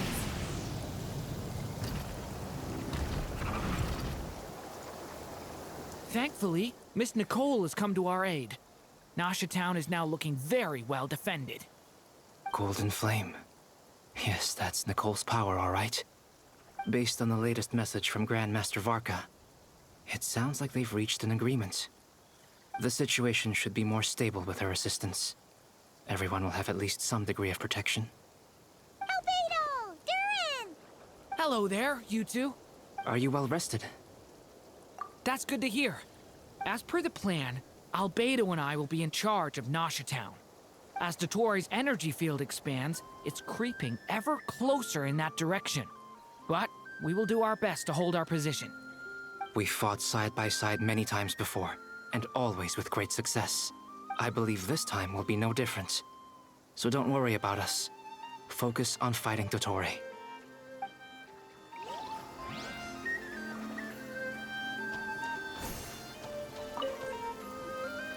Traveler, Paimon, a pleasure to see you both.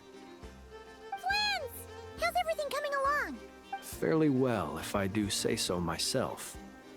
Personally, I am ready to confront Dotori head-on. Ooh, you sound much more serious than usual. To be honest, I am not usually fond of exercising my full strength. For one thing, it's hardly conducive to maintaining a low profile. Besides, I believe one should have the right to choose when to show their hand. I am conserving my strength until the moment of battle is upon us. Anything to boost our chances of victory. Seeing you get into the zone like this really puts Paimon at ease. Huh, Traveler? I consider it an honor to have your trust.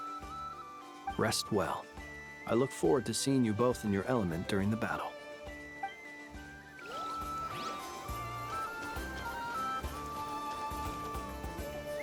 Yes, Miss Moonchanter? What are you staring at? You always address me in the strangest ways. Lady Moonchanter 1 minute, Miss Moonchanter the next. Yes, and? Are either of those incorrect? Not as such. It's just that I simply call you Nefer nowadays. Uh-huh. That's my name. What's your point? The point is I don't add any honorifics or titles. Meaning what?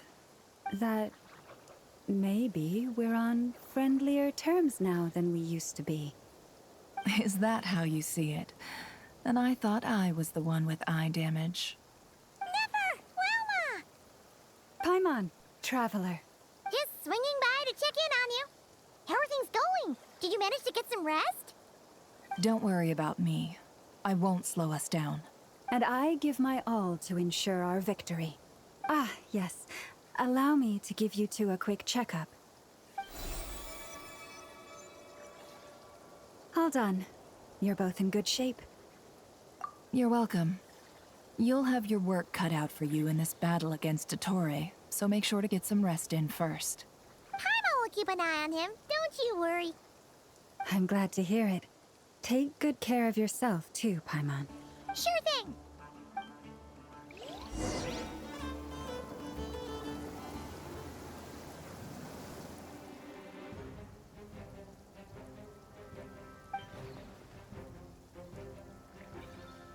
Here they come. That's quite a horde. As we expected. Get ready, everyone. Take your positions and prepare to engage. Let's begin. I'm at the ready.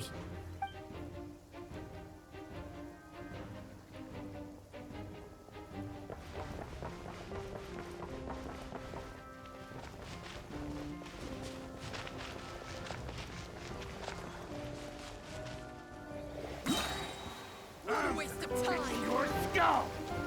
Water jet! Wipe out! Time for the big one!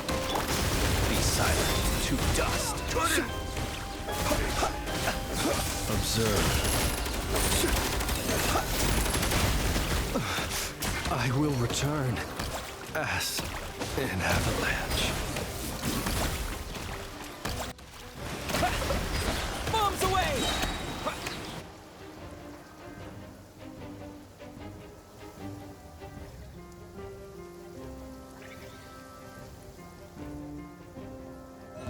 I'm with your turn. Your skull! By the frost moon of old. It all adds up. The mystery unravels. No more lies.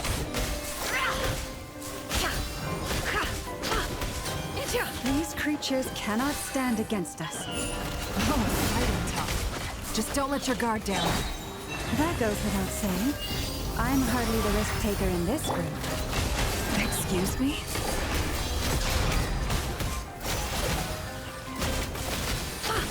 No more lies.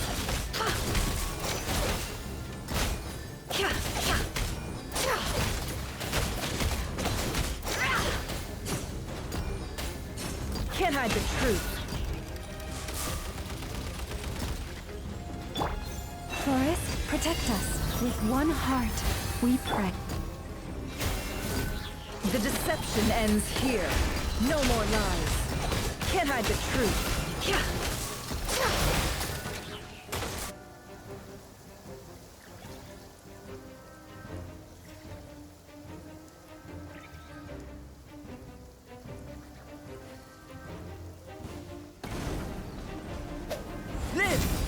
Feel this ancient power. Kang! New life! Leave it to me! That was easier than I thought. Naturally. What do you mean? Is it because as created beings go, we're of a high...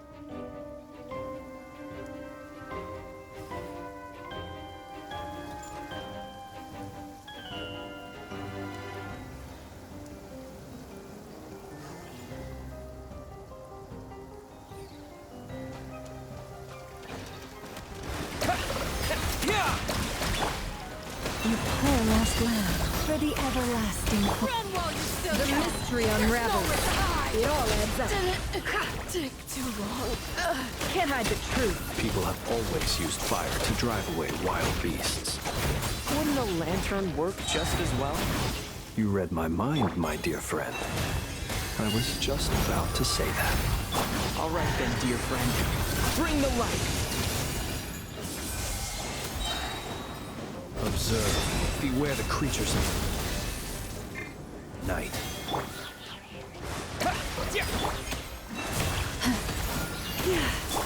The riddle remains unsolved.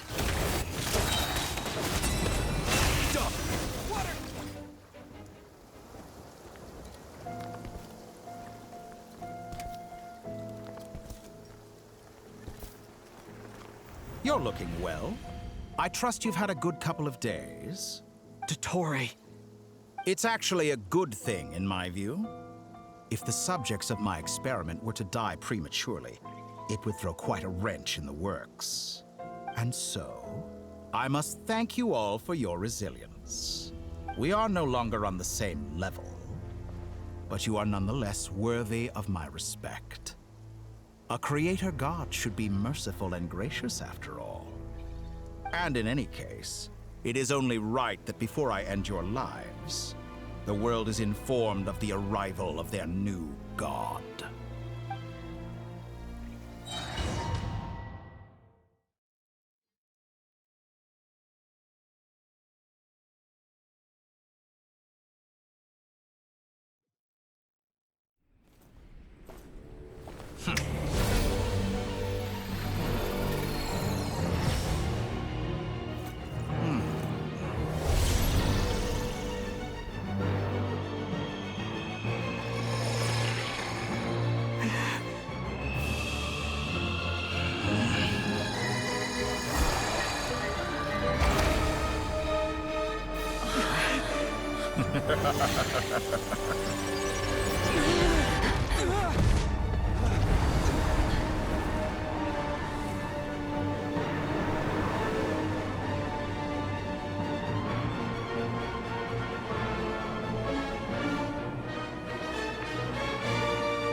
The experiment begins.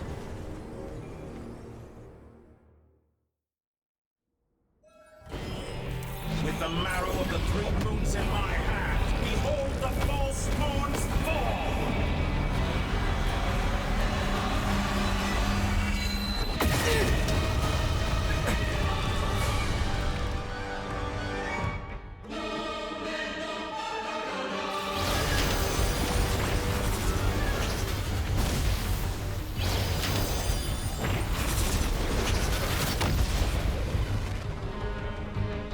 How dull. It all adds up. No more lies. Be shackled. Leave this place. Close your eyes. The long sleep then. Be silent. I like it. Some results of value. Observe. Enter. Go!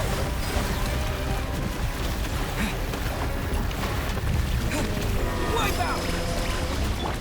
While the frost will hold, you pause.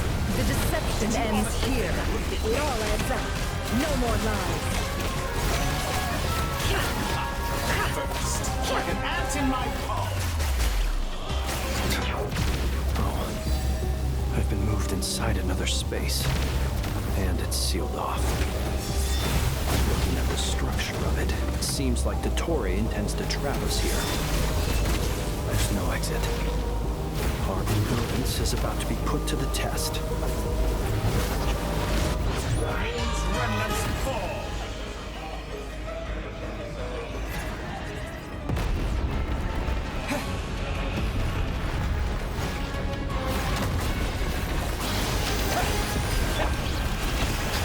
Can't hide the truth. Leave this place. Shameless. Water's out to face me. Found.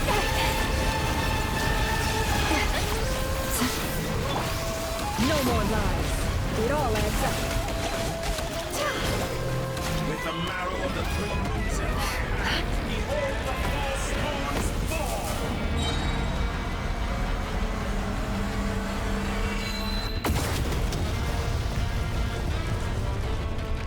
Entropy bends to me.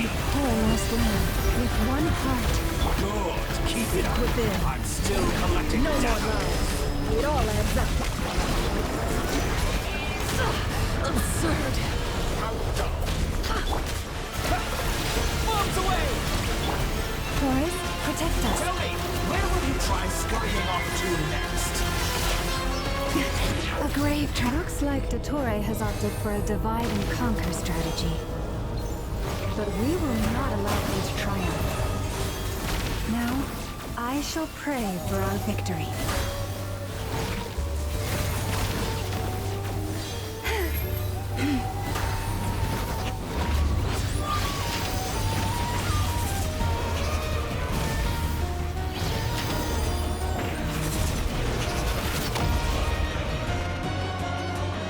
Did you want to get stalling for time? No more How lies. inefficient.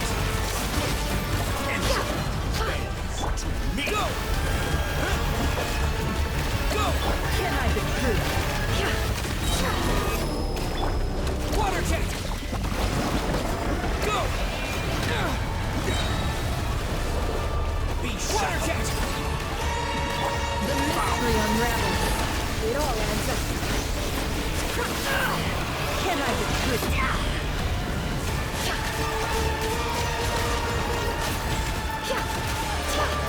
Go! It all adds up. How dull.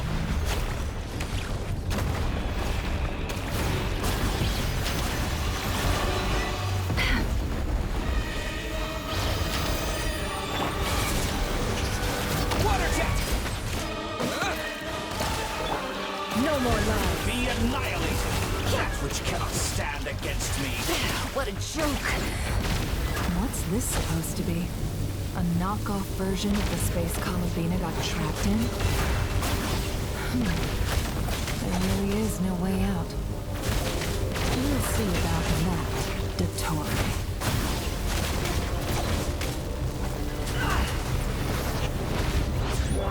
My apologies. I am not intending to take your teammates from you. But you have a choice.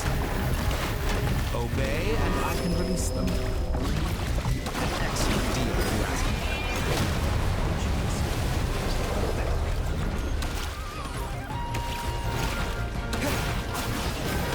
Go!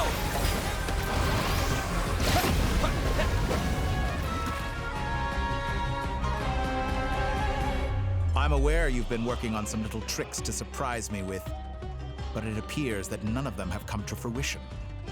My guess would be that you're trying to bring Columbina back. But then, where is Sandrone? Or are you trying to buy time for her? I always found their friendship to be a curious phenomenon. Two highly incongruent personalities, and yet they share a deep connection. Speaking of Columbina, I once saw her as like a younger sister. We got along quite amicably while she was with the Fatui. But then one day she suddenly decided she would refuse to take part in any further experiments. To this day, I truly don't understand what I could have done to upset her so much. It's such a pity. I could have had a sister, a family. But alas, she grew to dislike me. You're not fit to be family to her. That I can't deny. So many people, all obsessed with playing out the same tired old dramas. This world is rotten to the core. And then there's you. You had every opportunity to reach the right conclusion. The thought of killing you off like this? But I maintain that I approached you in good faith, so I will offer you another chance. Will you work with me? You have until I count to 10 to make your choice. 1, 2, 3. Not in a million years.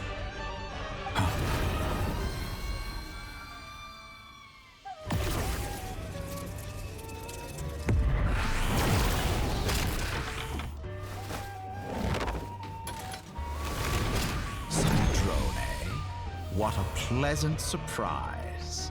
I didn't think you'd join us all the way up here. You're as sick and twisted as ever. Don't fool yourself into thinking anyone's grateful for the chances you're offering them. Sandrone, but the formula hasn't finished running yet. Funnily enough, I was just discussing a collaboration opportunity with the Traveler, and then I see you, who I must say is a good example of an opportunity gone to waste. Gone to waste?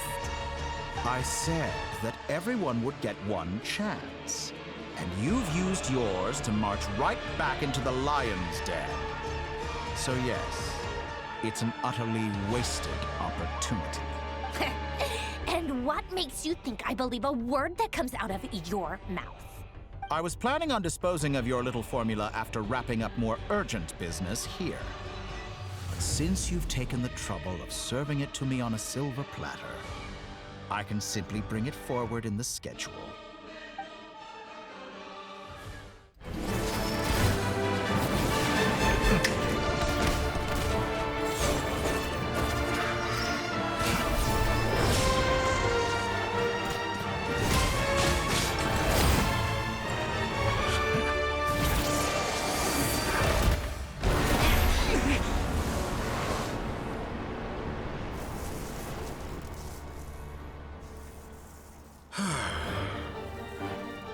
Is this your life's work?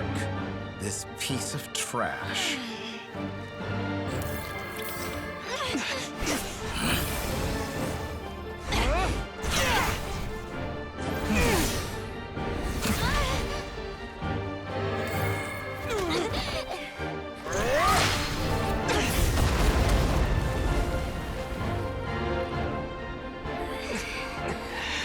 Your formula runs too slowly, Sandrone.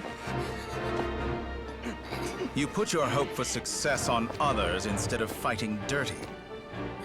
That is why you have failed. Now, whom should I slay first? Any volunteers? No one? How nice of you to leave the decision to me.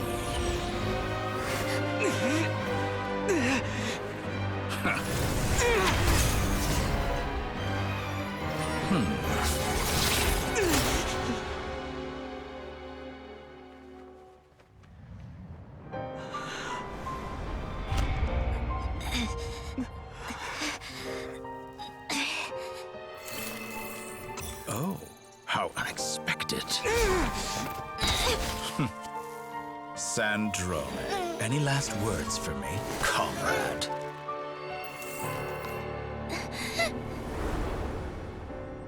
Is there anything you wish for? Not really. But I've always known what I don't want. Go to hell, Dottore.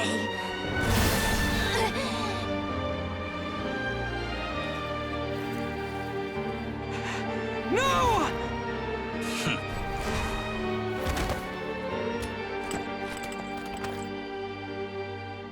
And now, you have failed.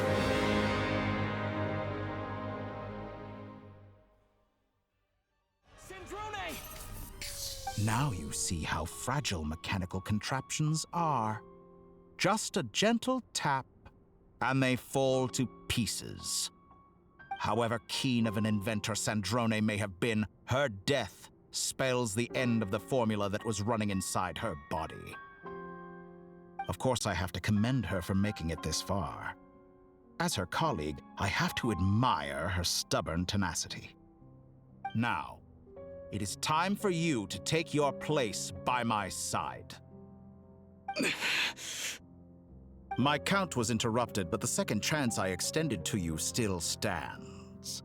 Once again, you are welcome to join me. By now, I'm sure you have gained a greater appreciation for the power and authority I wield. What is stopping you from embracing a new world of endless possibilities?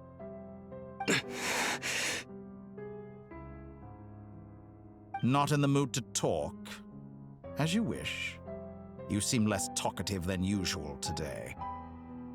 I'll change the topic to something more apropos. Sandrone was always like this, never trusting anyone, always so reluctant to share her research with them. Objectively speaking, she had her strengths. It is remarkable how she extracted and even optimized the world formula from so much data. But her inability to trust was her undoing. Had she allowed someone else to monitor or run the formula for her, you might still have a chance at victory even now. But regrettably, she was a stubborn fool. As much as it pains me, she had to go. Dottore. Maybe this is news to you, but people can change. Columbina surprised you when she escaped. And I think Sandrone would surprise you too. Change? You can twist the truth however you want, but I see it clear as day. You're the one who can't trust other people. Is that how you see me? By this point, what can you hope to do about it?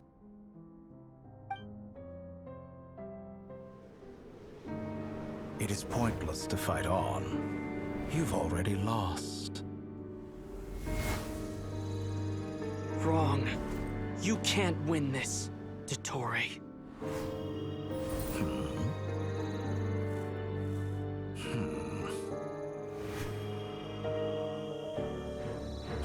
What?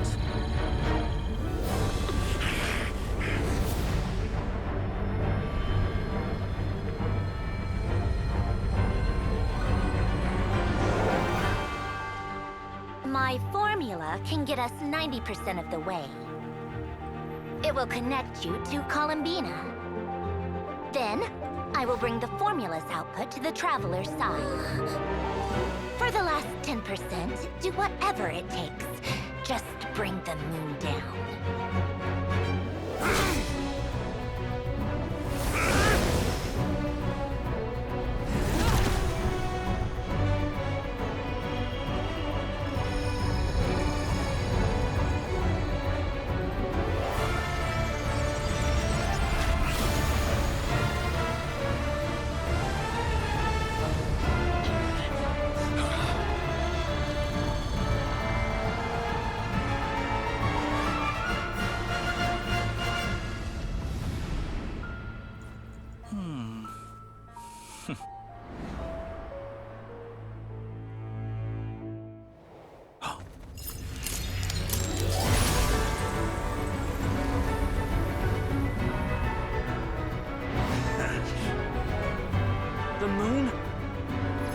never be yours!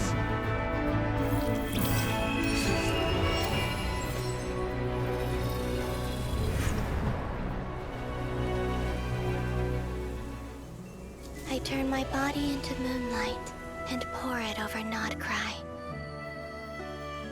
My soul, I leave here to inform my future friends.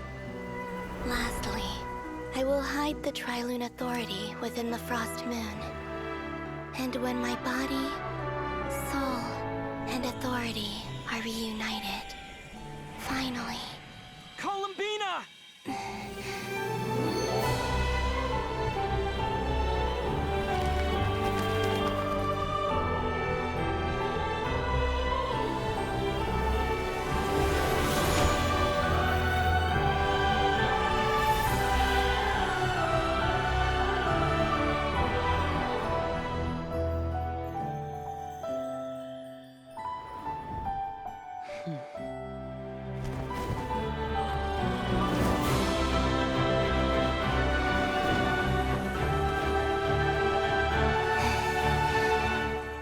It's been too long.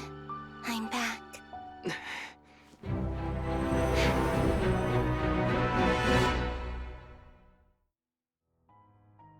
Stay focused on the battle, Traveler. What a touching reunion. Though I personally find myself repulsed by the sight of weaklings huddled together for war. Now, you're quite finished patting yourselves on the back. Show me for you proud. Did you honestly? Watch out, Columbina! He can manipulate space itself! I know. Wait for the right moment. We'll strike together. Found. Water jet! Pathetic. Entropy bends to me.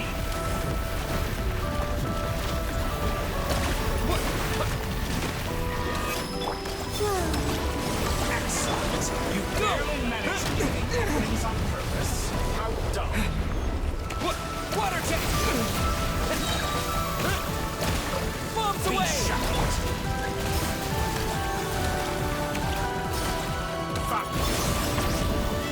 Moon's remnant.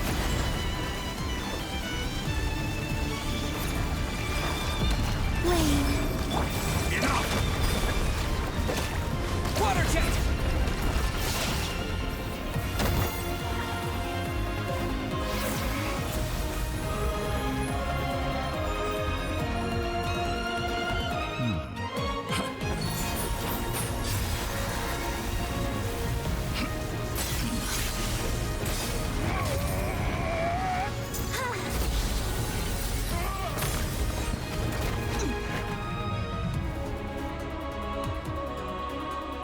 I grant you the new moon's blessing. The new moon shines upon you. I am growing weary of your... It's over, Dottore!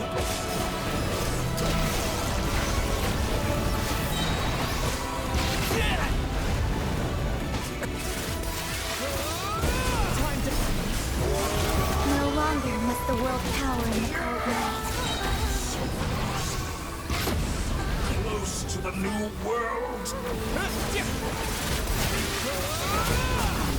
It's not yours to command!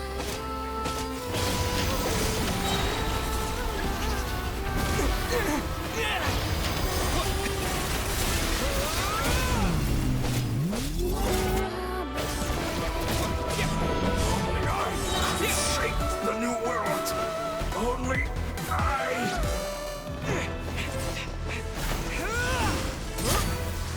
Willfully blind. How can you be so satisfied with your fate?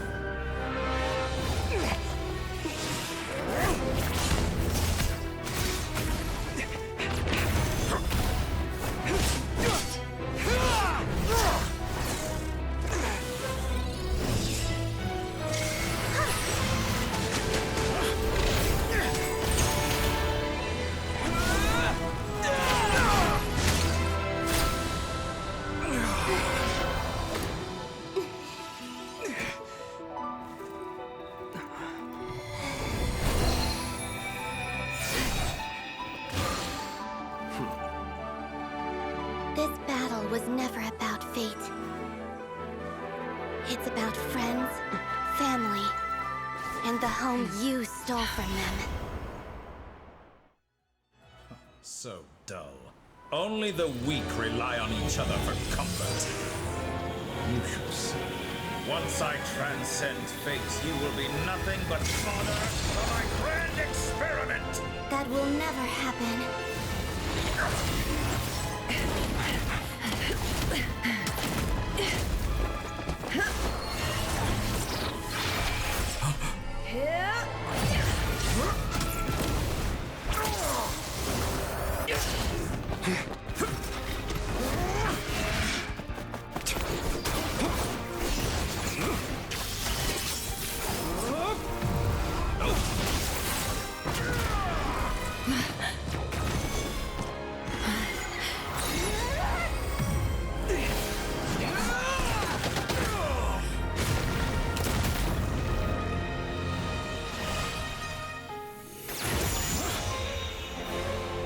Today, the moon lights up this world once more.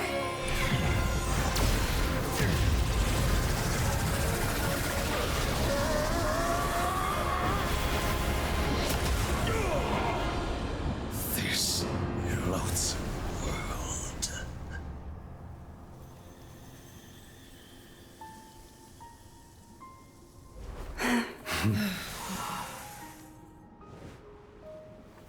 No, this world is our home.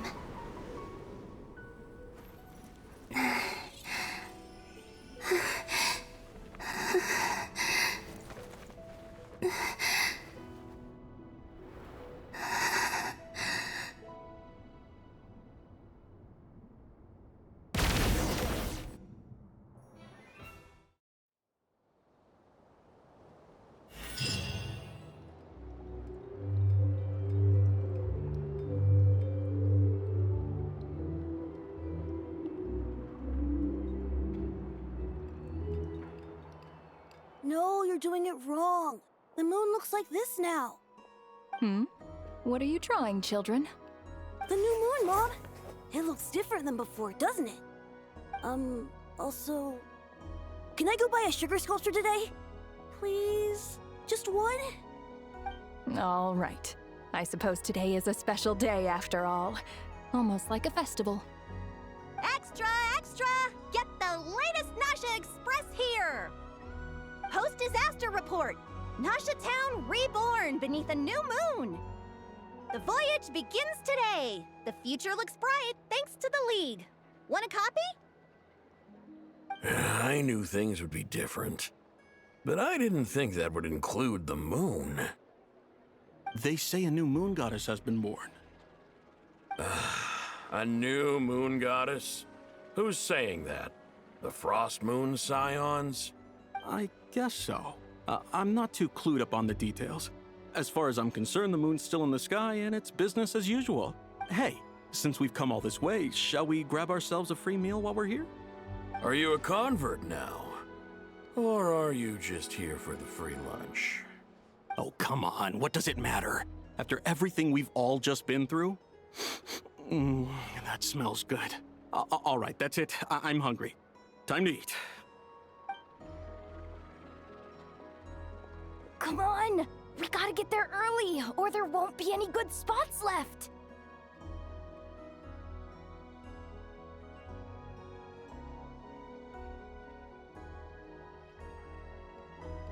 Shh, keep it down.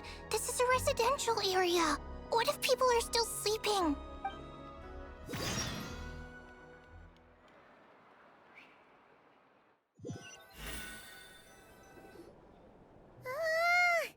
Why is it so noisy outside? It's okay. Paimon was pretty much awake anyway. It's been so long since we last had a chance to relax, huh? Feels like time is moving slower than usual. What about you? Did you rest well? Still winding down from everything that's happened? Or are you wondering how our friends are doing? Or is it about what Dotori said to you? Okay, if you say so. But don't push yourself, alright? Let Paimon know if you need to talk. What we just went through was... a lot. totally normal if you need some time to get back in your groove. Luanatar disappeared after Columbina came back. Apparently, she was part of Columbina's soul or something. Still, Paimon kind of misses Luanatar somehow. Anyway, you did great. So did Paimon. We all worked our butts off to contain this disaster, and in the end, we made it. So, chin up, Traveler. You should be proud of yourself. Hey, don't poke fun. You should be glad that Paimon's growing as a person.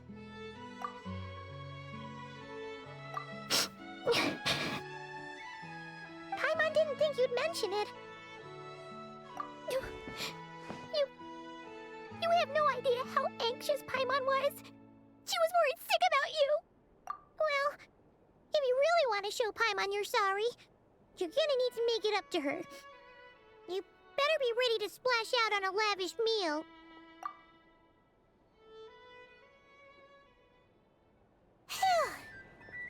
Okay. Paimon's full now. Huh? Oh, well... Hey there, Traveler and Paimon. Good morning. Morning, Yehuda. Here for some breakfast? Oh, I've already eaten. Just need some water. I was mostly worried you might forget what day it was today. So, I came over to remind you. Careful there, Paimon. Too much food will make you drowsy. Don't let anyone catch you hiding at the back and nodding off during the league meeting. You should probably be saying that to Aino. She's the baby of the group, if anyone. True.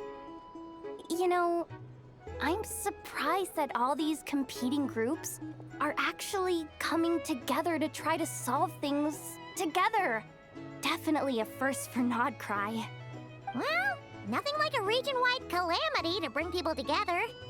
After that, surely even the most self-interested people have to realize that going it alone isn't worth the risk, right? Try telling Boss Neff that. She's not exactly convinced that people are gonna get with the program. Really? But if she's so pessimistic about it, why'd she agree to be the Curatorium's representative in the league? Probably 'cause even though Unity sounds like a pretty far-fetched idea, the benefits it would bring make it worth a shot. I think things will work out, though. I swear, Nodcry feels like one big family now with everything that's happened. More than it used to, anyway. Paimon's with you on that one. And it seems like plenty of other people agree, too. Just listen to the bustling streets. All right. Everyone's been rebuilding these last 2 weeks, and the evacuees have been coming back in droves. Life's slowly returning back to normal. Which means my workload's probably gonna shoot back up. Were you about to head out? There's still some time before the ceremony begins, you know. Yeah, we were gonna take a stroll around the square and say hi to some friends first. Sounds good. See you later then.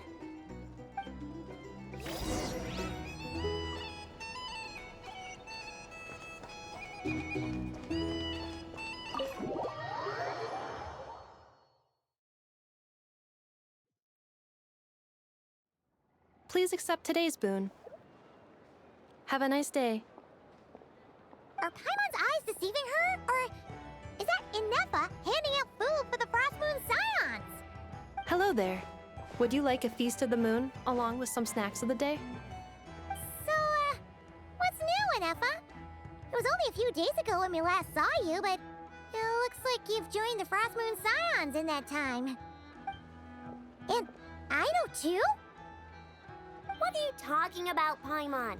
We're just here to help. Duh. In the wake of the disaster, it's all hands on deck. We responded to Lama's request for support. At times like these, the smallest good deed can inspire others and help them through the hard days ahead. And we're using eggs and heating tubes to make that a reality. In true Kromkake Crab Shop style! Enough! Did you hear that? The Traveler said I did good. The Traveler! That's because it's true, I know. Proposal. If you can resist eating today's dessert, I will provide you with compliments too.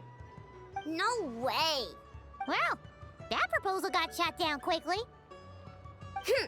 I need something to get me through the hard times too, you know. Mom! Yes, dear. Go right ahead. Excuse me. Could I take a photo with the robot lady? She helped us get safely out of Notcry, and she helped us get back home too. She's the best.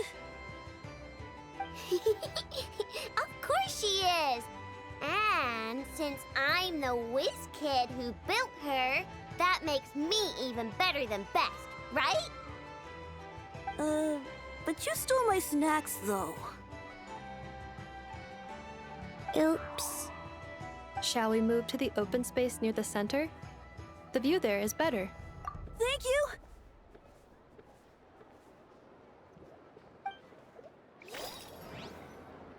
Aren't you the better pick for this job, Flint? You underestimate yourself yet again, Master Ilua. Not at all. I rarely come by Nasha Town. I don't know any of the big shots here. All in good time. Socializing is a step-by-step journey. But you're much further ahead on that road, aren't you? You're not seeing the full picture. You know the truth now. My friends do not understand my habits. There is no question about it. The Lightkeepers need a representative in the League. Someone who is upright, cares about other people, and can realize their self-worth through group action. You say it like you wouldn't make the cut. I am most flattered that you think I would. Sigh a little less, Master Ilua, and have more faith in yourself. All the Lightkeepers agree that you're a very promising young man. That is precisely why Starshin and Nikita felt safe delegating such important work to you. I'm sure we all also agree that we would sooner die of dehydration than manage to wrangle anything out of you in a discussion. My apologies. I am not in the habit of bringing water with me when I go out. Whatever. I'll take the job. By the way, who else is part of this?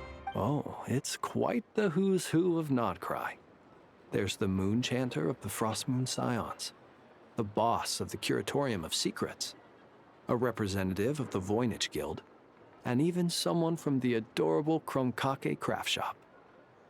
I'm sure you will find speaking with them to be a genuine pleasure. If you say so. I've never done this work before, so I'm honestly a little scared of making mistakes. But I'll do it. Not only is it our duty as Lightkeepers, but because I want to make Notcry a more welcoming place. An admirable attitude to take. The beacons are lit, Ilua. We're but one step away from breaking through the blizzard.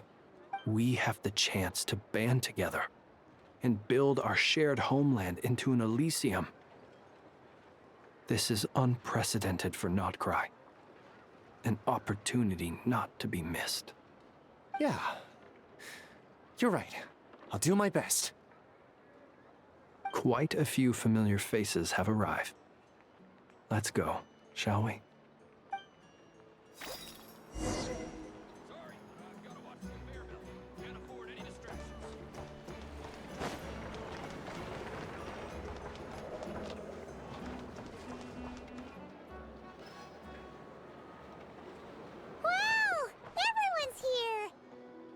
You seem well rested.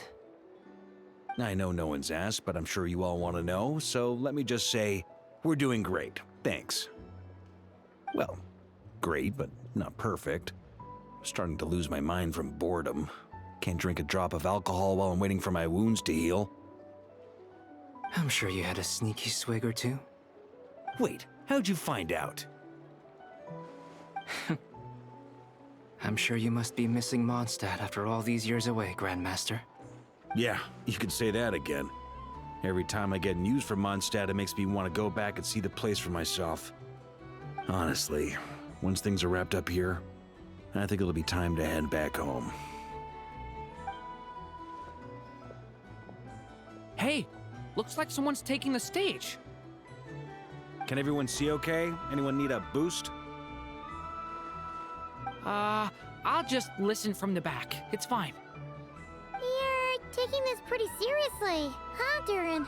Well, it's not every day that I get the chance to see how people speak in official settings. Soak it up like a sponge. I'll make sure you get a chance to practice for yourself later down the line. Actually, I know just the thing.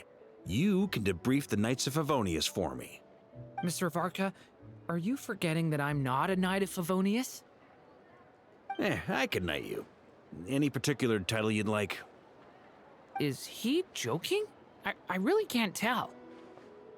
You'll have to figure this one out for yourself. It'll be a good learning experience. It is my honor to host the opening ceremony for the League, and to have this opportunity to speak to you all in my capacity as Voynich Guild representative. Could this person also have been pushed onto the big stage by the real big shots? Guess I'm not the only one then.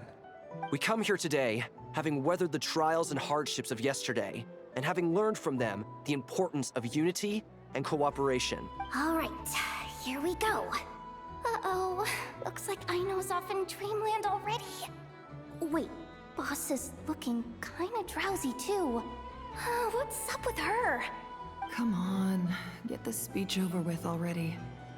Nodcry is our home, the land we rely on for survival. And as we chart a course for the future, may we persevere through the storms ahead as we sail towards a new era of prosperity, freedom, and hope.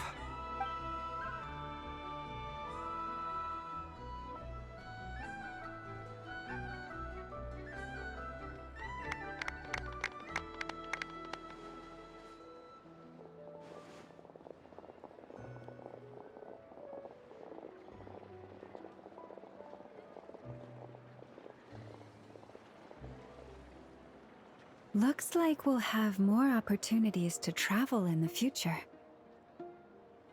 I'm sure you'll cope, Lady Moonchanter, given how fleet of foot you are.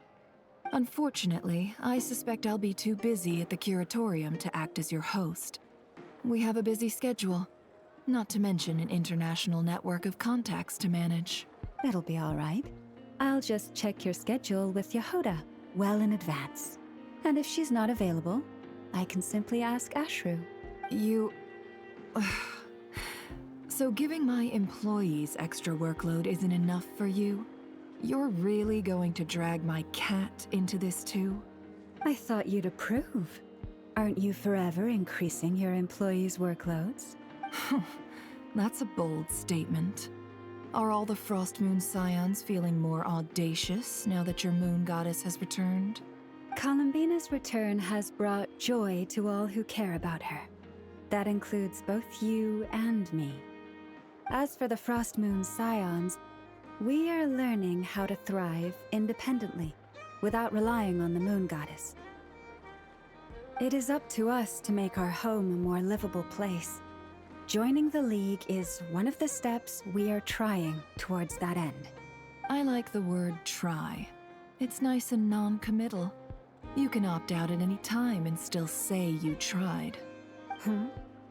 You don't see a bright future for the Frost Moon Scions? Or did you mean the League? I'm just not as optimistic as you. The Frost Moon Scions should count themselves lucky that they have a leader as stubborn and enterprising as you. But Nodcry's a big place, with all kinds of people. Most of them don't enjoy answering to a leader, or even listening to reason. Well, that's where you and your methods come in. Unless the Curatorium of Secrets is only here for appearances. For now, yes. And that won't change until this venture becomes worth my while. What would make it worth your while? Getting out more than I put in. Right now, I'd barely break even, but I'll grant that it's a good start for Nodcry. Then maybe it's worth a try. All right, you can stop now. Or do I have to join the Frost Moon Scions before you'll get off my back? You'd be very welcome to join us. Hey, you two! Congrats on all your hard work! What are you chatting about? Nefer was trying to dissuade me from adding to her employees' workload. Also, she's considering joining the Frost Moon Scions. Sorry, what? Your conversations are always the most interesting. Would you two care to join me for some tea before heading to your next destination?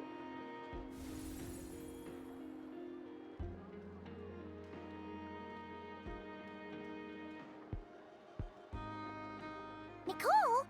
Wait, where are you? Aren't you gonna show up today? Sadly not. I'm otherwise occupied right now.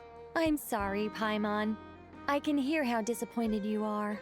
If it's any consolation, let me say that how things appear on the surface is a far cry from what they are at their core.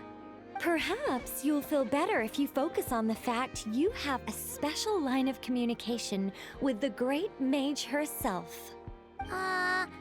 Okay? Has something happened? No, or not yet, anyway. Well, that's not ominous at all. Not for the time being. Just think of this as a general check-in to make sure this communication system is still running smoothly. Besides, it's good to chat once in a while if we want to maintain our friendship. You could have just said so. Paimon got all worked up for nothing. Still, the best friendships are built through face-to-face interaction, you know.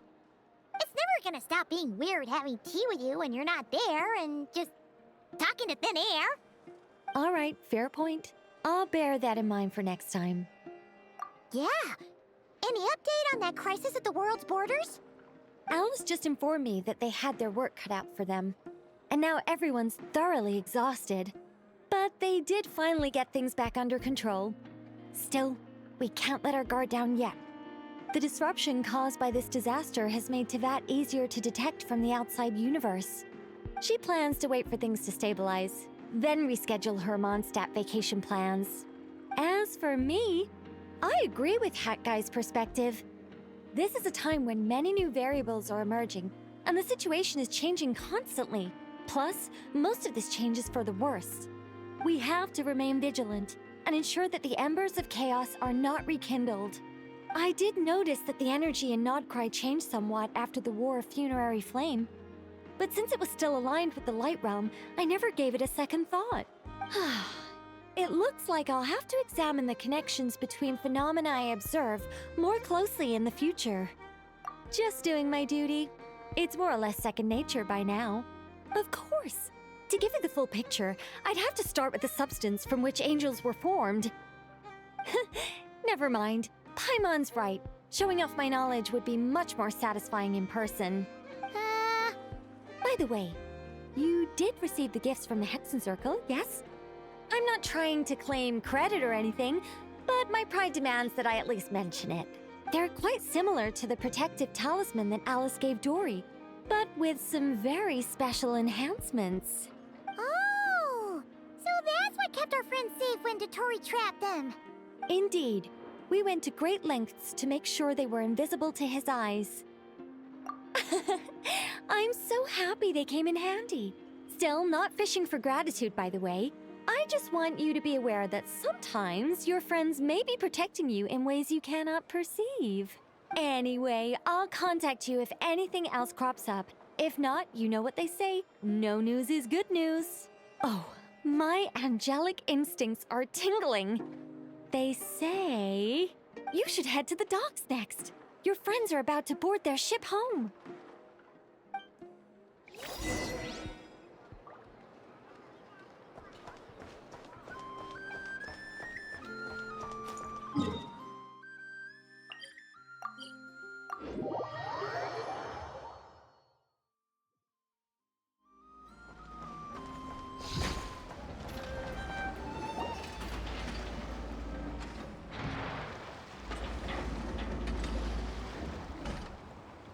You're here.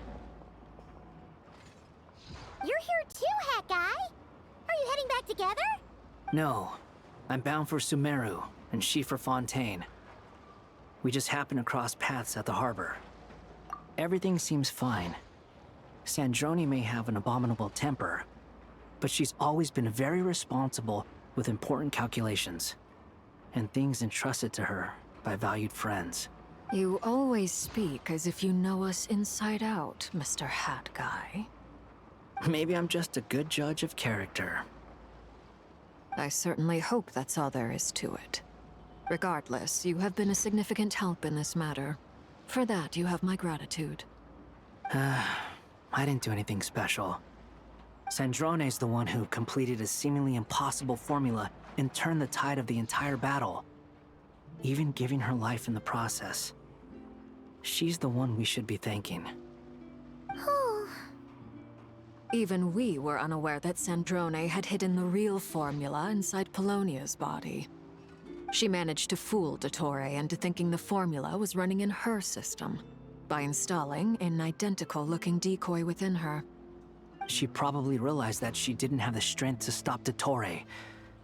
But this way, she could at least get him to lower his guard. She always worked like that. Always had a backup plan. Well, that's why I'm traveling to Fontaine. She made a request of me long ago, and the time has come to fulfill it. Think of it as her will.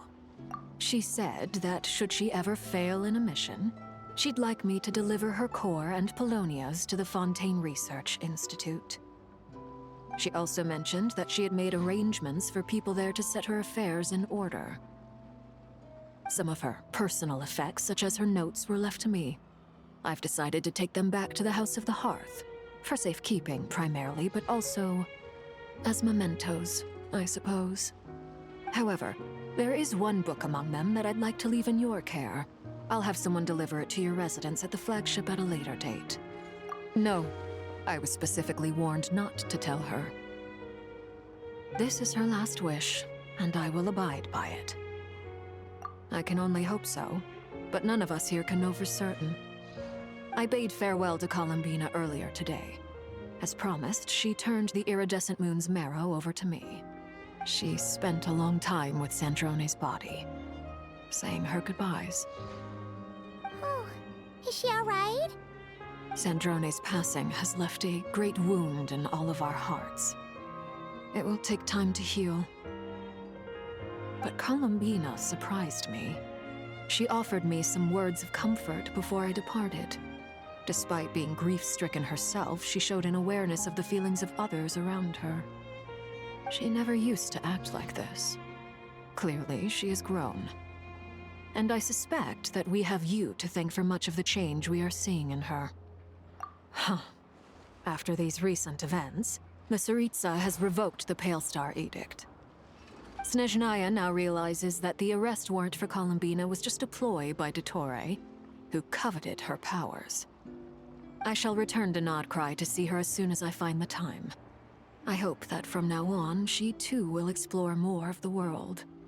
Columbina Hyposelenia's journey is only beginning. My ship is here. Traveler, Paimon, we shall meet again. You too, Hat Guy. What are you still bumming around for? Isn't Columbina waiting for you? I thought today was the day you'd agreed with her to go find out the truth about your sibling. You're afraid you won't like the truth when you see it. Well, this is new. I was starting to think that nothing could scare you. Don't say that! Wouldn't you be if you were in this situation?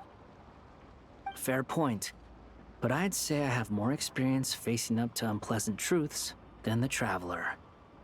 They say blood's thicker than water. I know how much you need your family back. More than you need any of your friends. And I'm sure that all your real friends understand that too. No matter what the truth turns out to be, they will stick by you and support you, whatever decision you make. Finding the truth is important. But more important still is what you choose to do once you've found it. At least, that's the life lesson I've learned from my experience. Grappling with the truth. What? Now that Dottore's dead and gone? A little, I guess. But it hasn't solved everything. Maybe I regret not getting to end his life with my own hands. Or maybe it's something else. But for whatever reason, I still feel like I have a chip on my shoulder. Either way, I'm going back to Sumeru. Lesser Lord Kusanali is gonna need help dealing with all the chaos Dotori left in his wake. Not just from this incident, but everything he did in the past, too. You should continue with your journey, as you've always done. Who knows? Maybe we'll meet again someplace else. So, what should we do now? If you want to explore a bit more to steady those nerves, Paimon's game. After all, when Columbina said she knew where your ship was hidden, Paimon promised to give you two some alone time with the truth. It hasn't been all that long since we were last apart, sure, but with Columbina there, Paimon's sure things will be just dandy. Ain't no biggie. Paimon might be all about that food and fun, but she knows how to do right by people. Paimon's sure you'd prefer to digest the news about your sister in peace. But, no matter what you see, just know you can share it with Paimon. Of course, as long as it's not super private. If you can't make sense of something, let's give it some thought together. And even if we both can't figure it out, Paimon can at least treat you to a nice meal. Glad to hear it. Feel better now? Alrighty. Next up, time to meet with Columbina.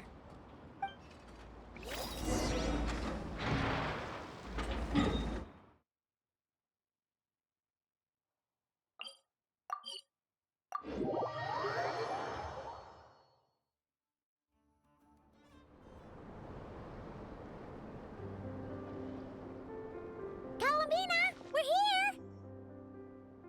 Can't quite believe we're meeting out here. We've gotten used to walking over to Silver Moon Hall whenever we go see you. Well, you're still welcome to go there whenever you want to see me. It's just, now that it's all over, I've decided to make some changes. Try and fit in with the Frost Moon Scions.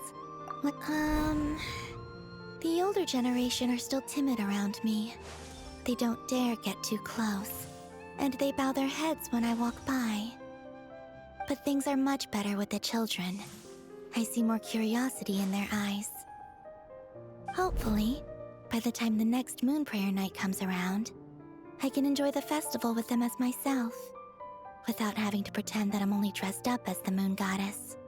You'll do fine, Columbina. Paimon's sure they'll realize you're super nice once they get to know you better. You really think so? When we first met, you thought I was a little up in the clouds. We were just starting out then, come on! So Alma told you, huh? I'm only teasing. I know that I have you to thank for pulling me back down to solid ground. It feels good to finally stand firm on the earth where I was born. Oh, that's great!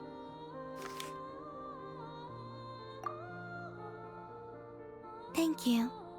I'll make sure not to lose it this time. Well then, are you ready? Lumine, what happened to our spaceship back then? Why did you leave? It's time to learn the truth at last. Ready as I'll ever be.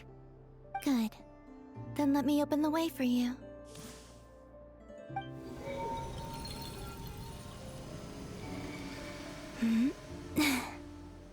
Where does this lead?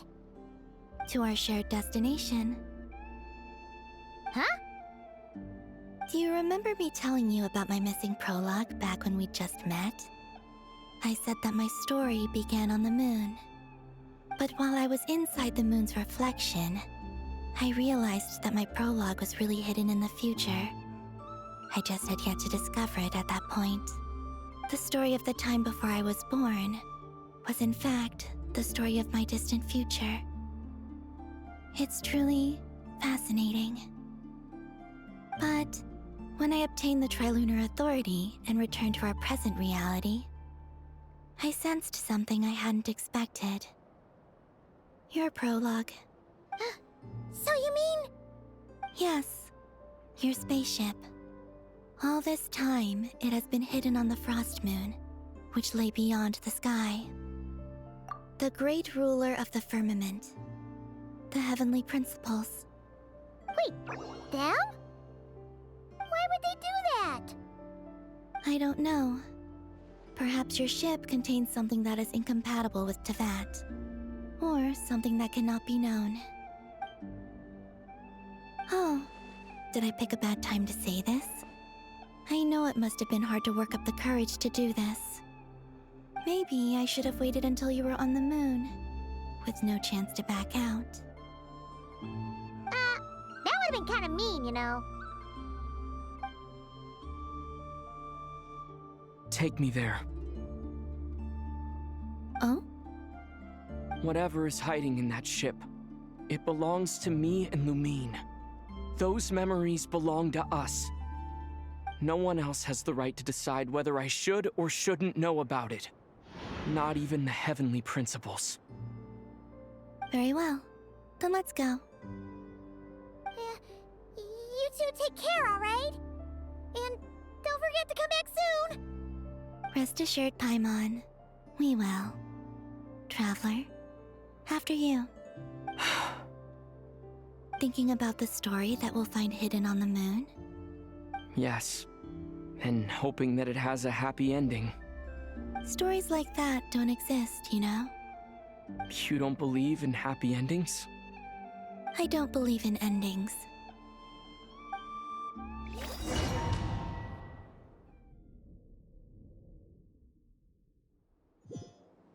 Where am I? This is the pathway I built between Tevat and the Frost Moon. The moon is very far away from us, so it could be a long journey.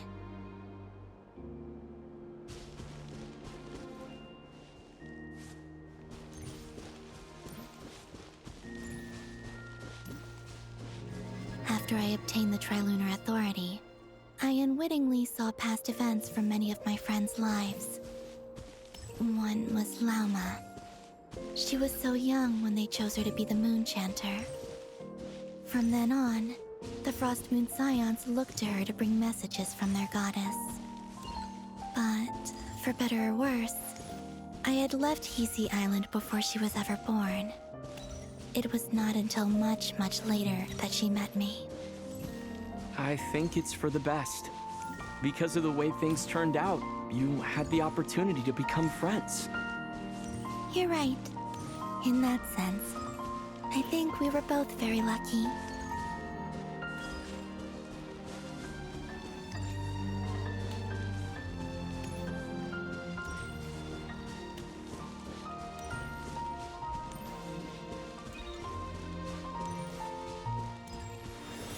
Oh, and about that mage, Nicole.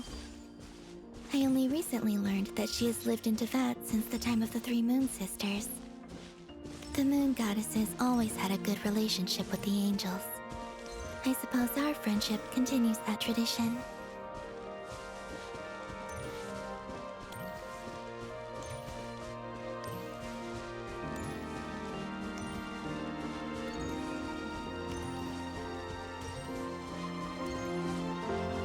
And then, there's Sandrone.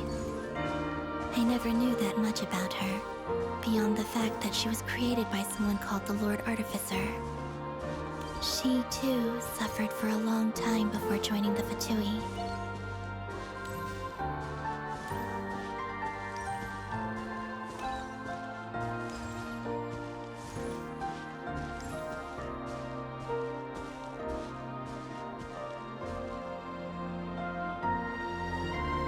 How I wish I could talk to her again, even if only to hear her say nasty things to me.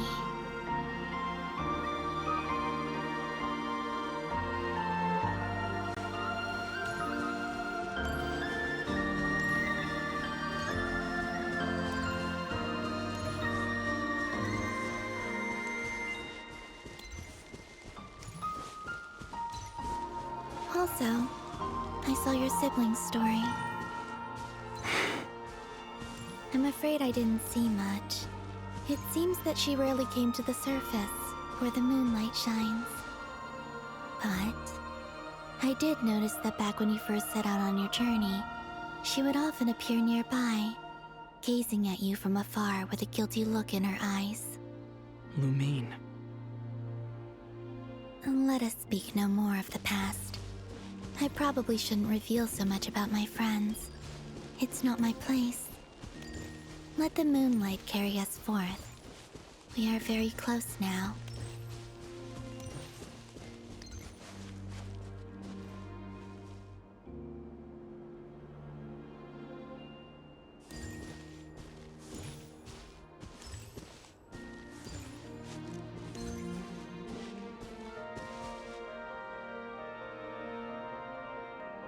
After this, I'd like to bring some kuhenki to the moon as well. If they're willing, of course. What about your other friends? Will you bring them to visit too? Certainly. But I'll need to tidy the place up first. This home hasn't received any guests in a long, long time.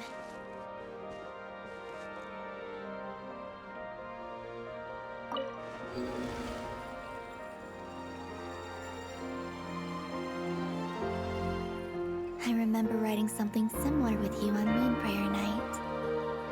I believe it was called... Dodoko's Whirligig. Yes, that was it.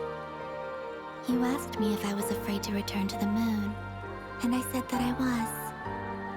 The idea that I had gained something precious, only to lose it so quickly. That frightened me. But I'm not afraid anymore. Besides, this time, we're traveling together.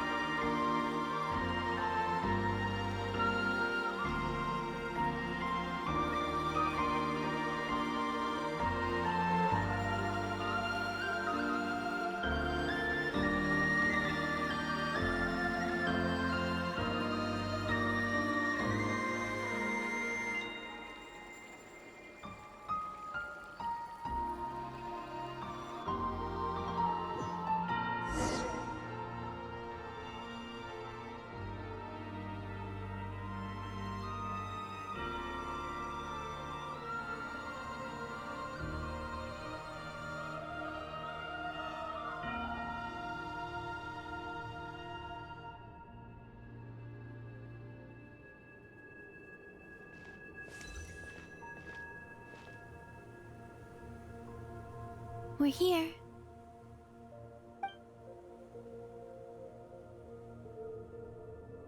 Over there.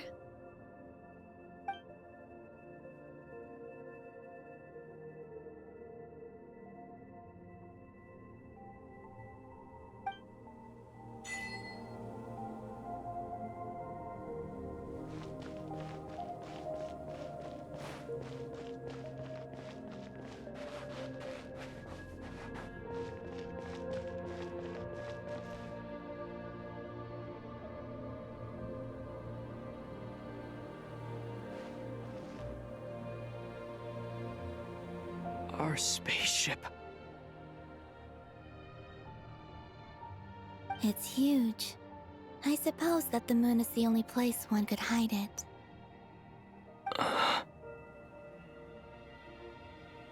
It'll be all right. Huh? The way you feel in this moment, I went through it too, on Moon Prayer Night. The door was right in front of me, but I struggled to find the courage to step through.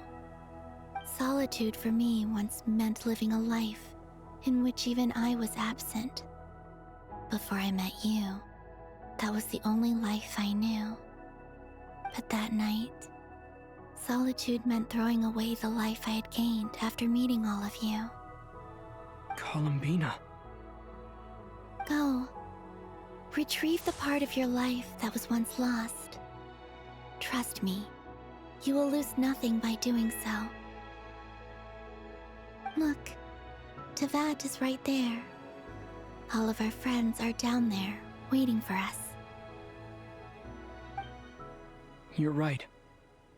Thanks, Columbina.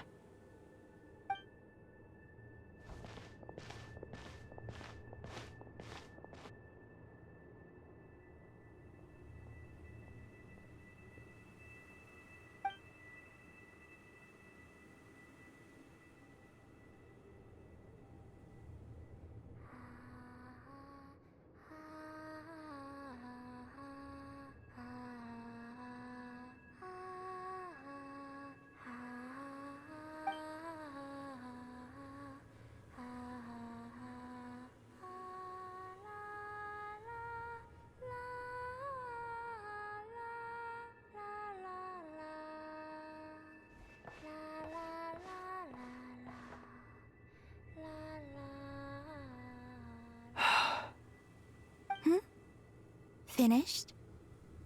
Yeah. Why did you take your eye mask off? Well, since my return, I've decided to take more opportunities to see the world with my own eyes. Besides, I've always wondered how Teyvat looks from the moon.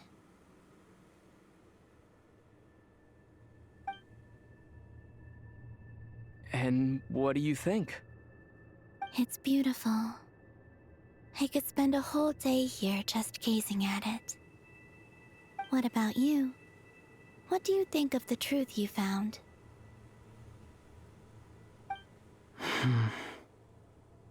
I haven't looked at another person's expression in a long time, but I think yours is saying it was neither good nor bad. Keep this up, and it won't be long before you give Nefer a run for her money. Oh, I don't think that's going to happen. I'm much more used to sensing what's going on around me with Kuvaki. I think I'll save my eyes for seeing special moments I really want to remember. I read the spaceship's flight logs. I always assumed that this was my first time in Teyvat. I thought that Lumine and I must have been hibernating in space for centuries on end. But the logs show that our spaceship flew over the skies of Teyvat once before. A long, long time ago. Flew over? So you didn't land? No, the ship barely came to a stop before flying on again. After that, it continued traveling through space for a long time. Some of the data is corrupted, but I suspect that it kept flying for thousands of years. It was only after that that the ship made a forced landing in Nodcry. When Lumine found me, she came from outside the ship. Could this mean that she left the ship long before I did? Maybe even during our first pass over Teyvat. Are you alright? Yes, I can feel that the truth is coming together, one small piece at a time. I remember Lumine telling me that when she first arrived in Conria, she could not recall the past. So this might be something that even she doesn't know. Here, I made some space for you. Your mind must be racing, and this seems like the perfect place to relax and clear your head. Oh, wait, there's one more thing. What is it? Wait here a moment.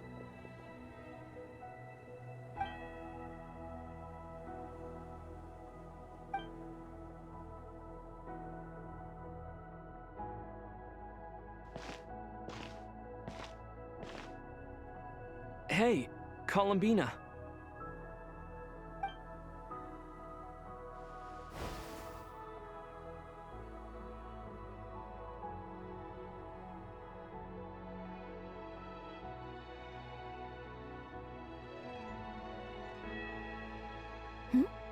Is that a new outfit? An old one, technically. It's been in a cabinet inside the ship this whole time. It's a matching pair with Lumine's. She always liked this set more.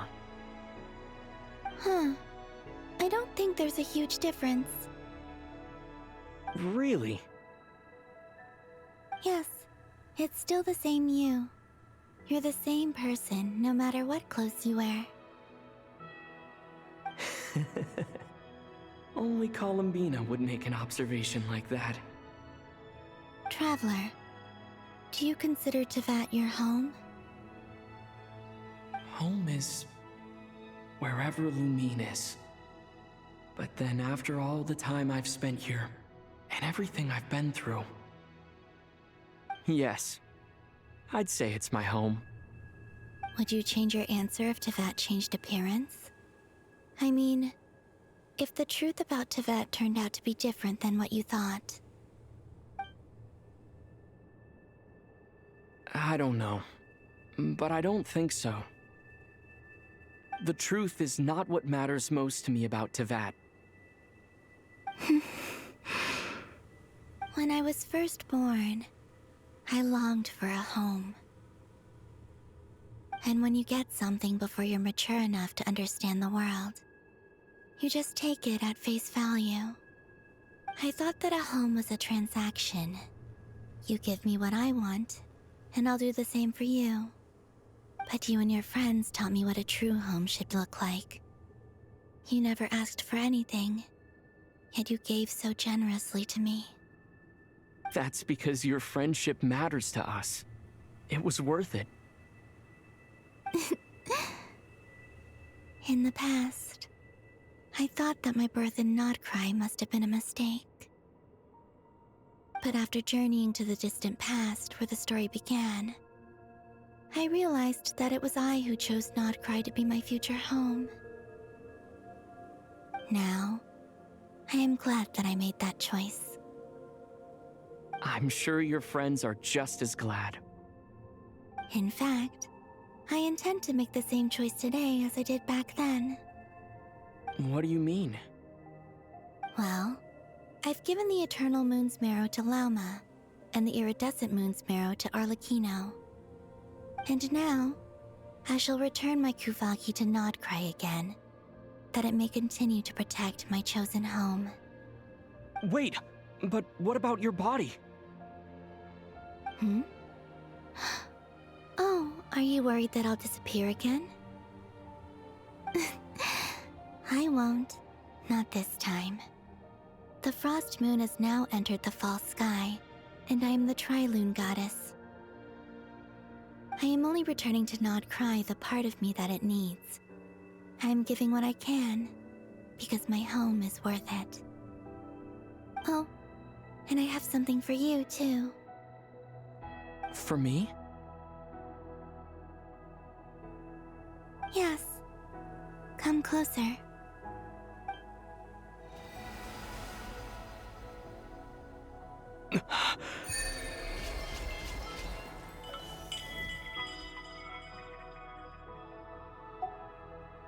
What was that?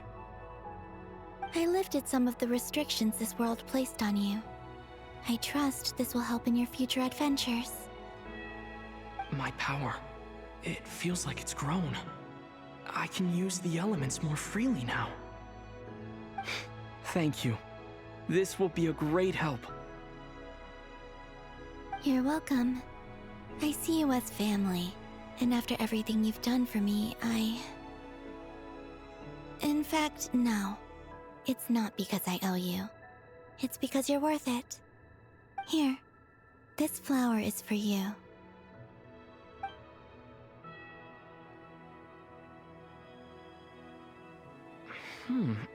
Isn't this a moon prayer blossom? Yes. Don't worry.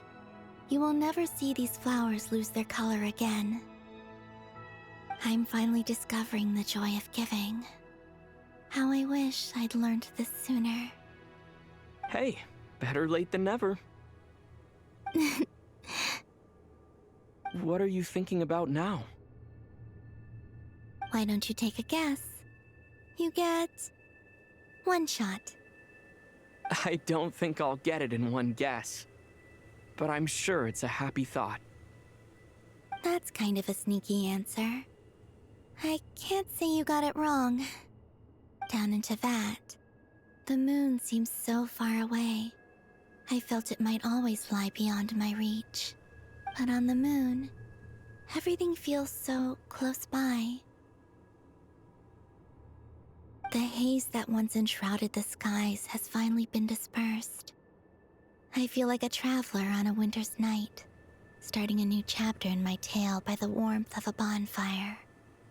I don't have a lot of luggage, but I do have a lot of hope for the future. Well, what's next? Next? To start with, I want to stay here just a little longer. After that, let's return home and continue our journey.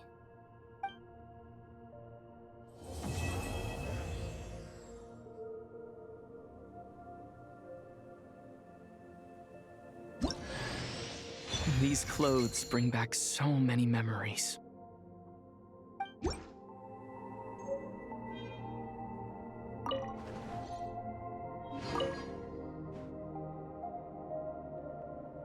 The journey goes on, for you and for me. Like I said, this is not the end. I don't believe there has to be an ending. Oh, is that your next destination? Most people would probably tell you to pack some warm clothes. But I experience things differently than most people, so I can't know how cold it is. In fact, it is home to quite a wondrous heat source. I think they call it Kreshnik's torch. Every city in Snezhnaya is built around one of those. I sensed the energy it gave off as I was passing by on a railway train. It felt grand and distant. I also recommend the Korolievsky troupe in Snezhnograd. They give performances quite regularly, and entry was free for harbingers. I liked them a lot.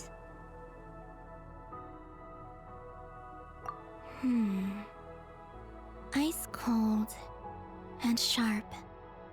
Crystal clear in some ways, yet profoundly unfathomable in others. Like the thick layer of ice on top of a frozen lake. That's just the impression that Tsaritsa gives me. I was never able to glimpse what truly lies beneath that icy exterior. In fact, I don't think the people of Snezhnaya even know what kind of power their god wields. Maybe that's because the Tsaritsa herself has never acknowledged, nor accepted that power. Once things settle down in Notcry, I'd like to explore the world beyond Snezhnaya. You've told me so many stories about the other places you've been to, and all the friends you've made there. I'm curious to visit those nations and see them for myself. It would also help me learn more about the journey that has made you into the person you are today. Okay. As you continue on your journey, don't forget to gaze up at the moon once in a while. It is, after all, no longer an illusion.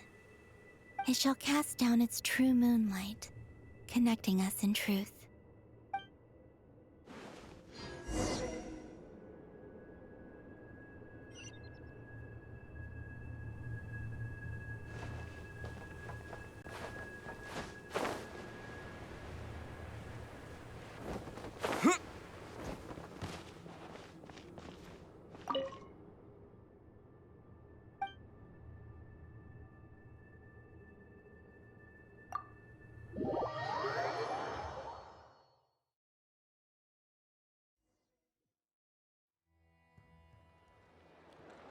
To Jean, acting Grand Master of the Knights of Favonius. This preamble is such a pain to write. It's probably high time we got rid of this acting business. I trust that Dern has updated you all on recent events. Hope we didn't worry you too much. The good news is, we managed to come together and put a stop to the Doctor's evil schemes. With that, I think it's safe to say that Notcry is finally out of the woods. As for the Fatui, not counting the Damselette, aka the Moon Goddess, who has left their organization, we found ourselves allied in this instance with both the Knave and Marionette. May she rest in peace. As ever, we find ourselves better off for making friends rather than enemies. But until we can ascertain the Tsaritsa's true intentions, the future remains uncertain. In a short while... Wait. How am I meant to surprise everyone if I tell them in the letter that I'm heading home? Well, that would be a huge waste. Okay, got it. I will begin sending the expeditionary team back home in waves. I'm sure they'll be able to answer any questions you still have. I hope they won't gloss over the details of my many heroic deeds. But if they do, I'm sure it'll be because they're just too exhausted from the long journey. I think of Mondstadt daily. Please give everyone my best regards. P.S. The honorary knight went above and beyond this time. Are there any other honors we can give him? I'll leave it with you. P.P.S. Please be extra nice to Klee for the foreseeable future. I cashed in on the last favor that the Hexen Circle owed us, so we need to earn some more goodwill. If there's any serious problems, feel free to stick me in solitary confinement when I get back. I'll do the time for her. Whew. And that, as they say, is all she wrote. End of an era. And with the moon shining down brighter than ever, I think everyone is going to sleep well tonight.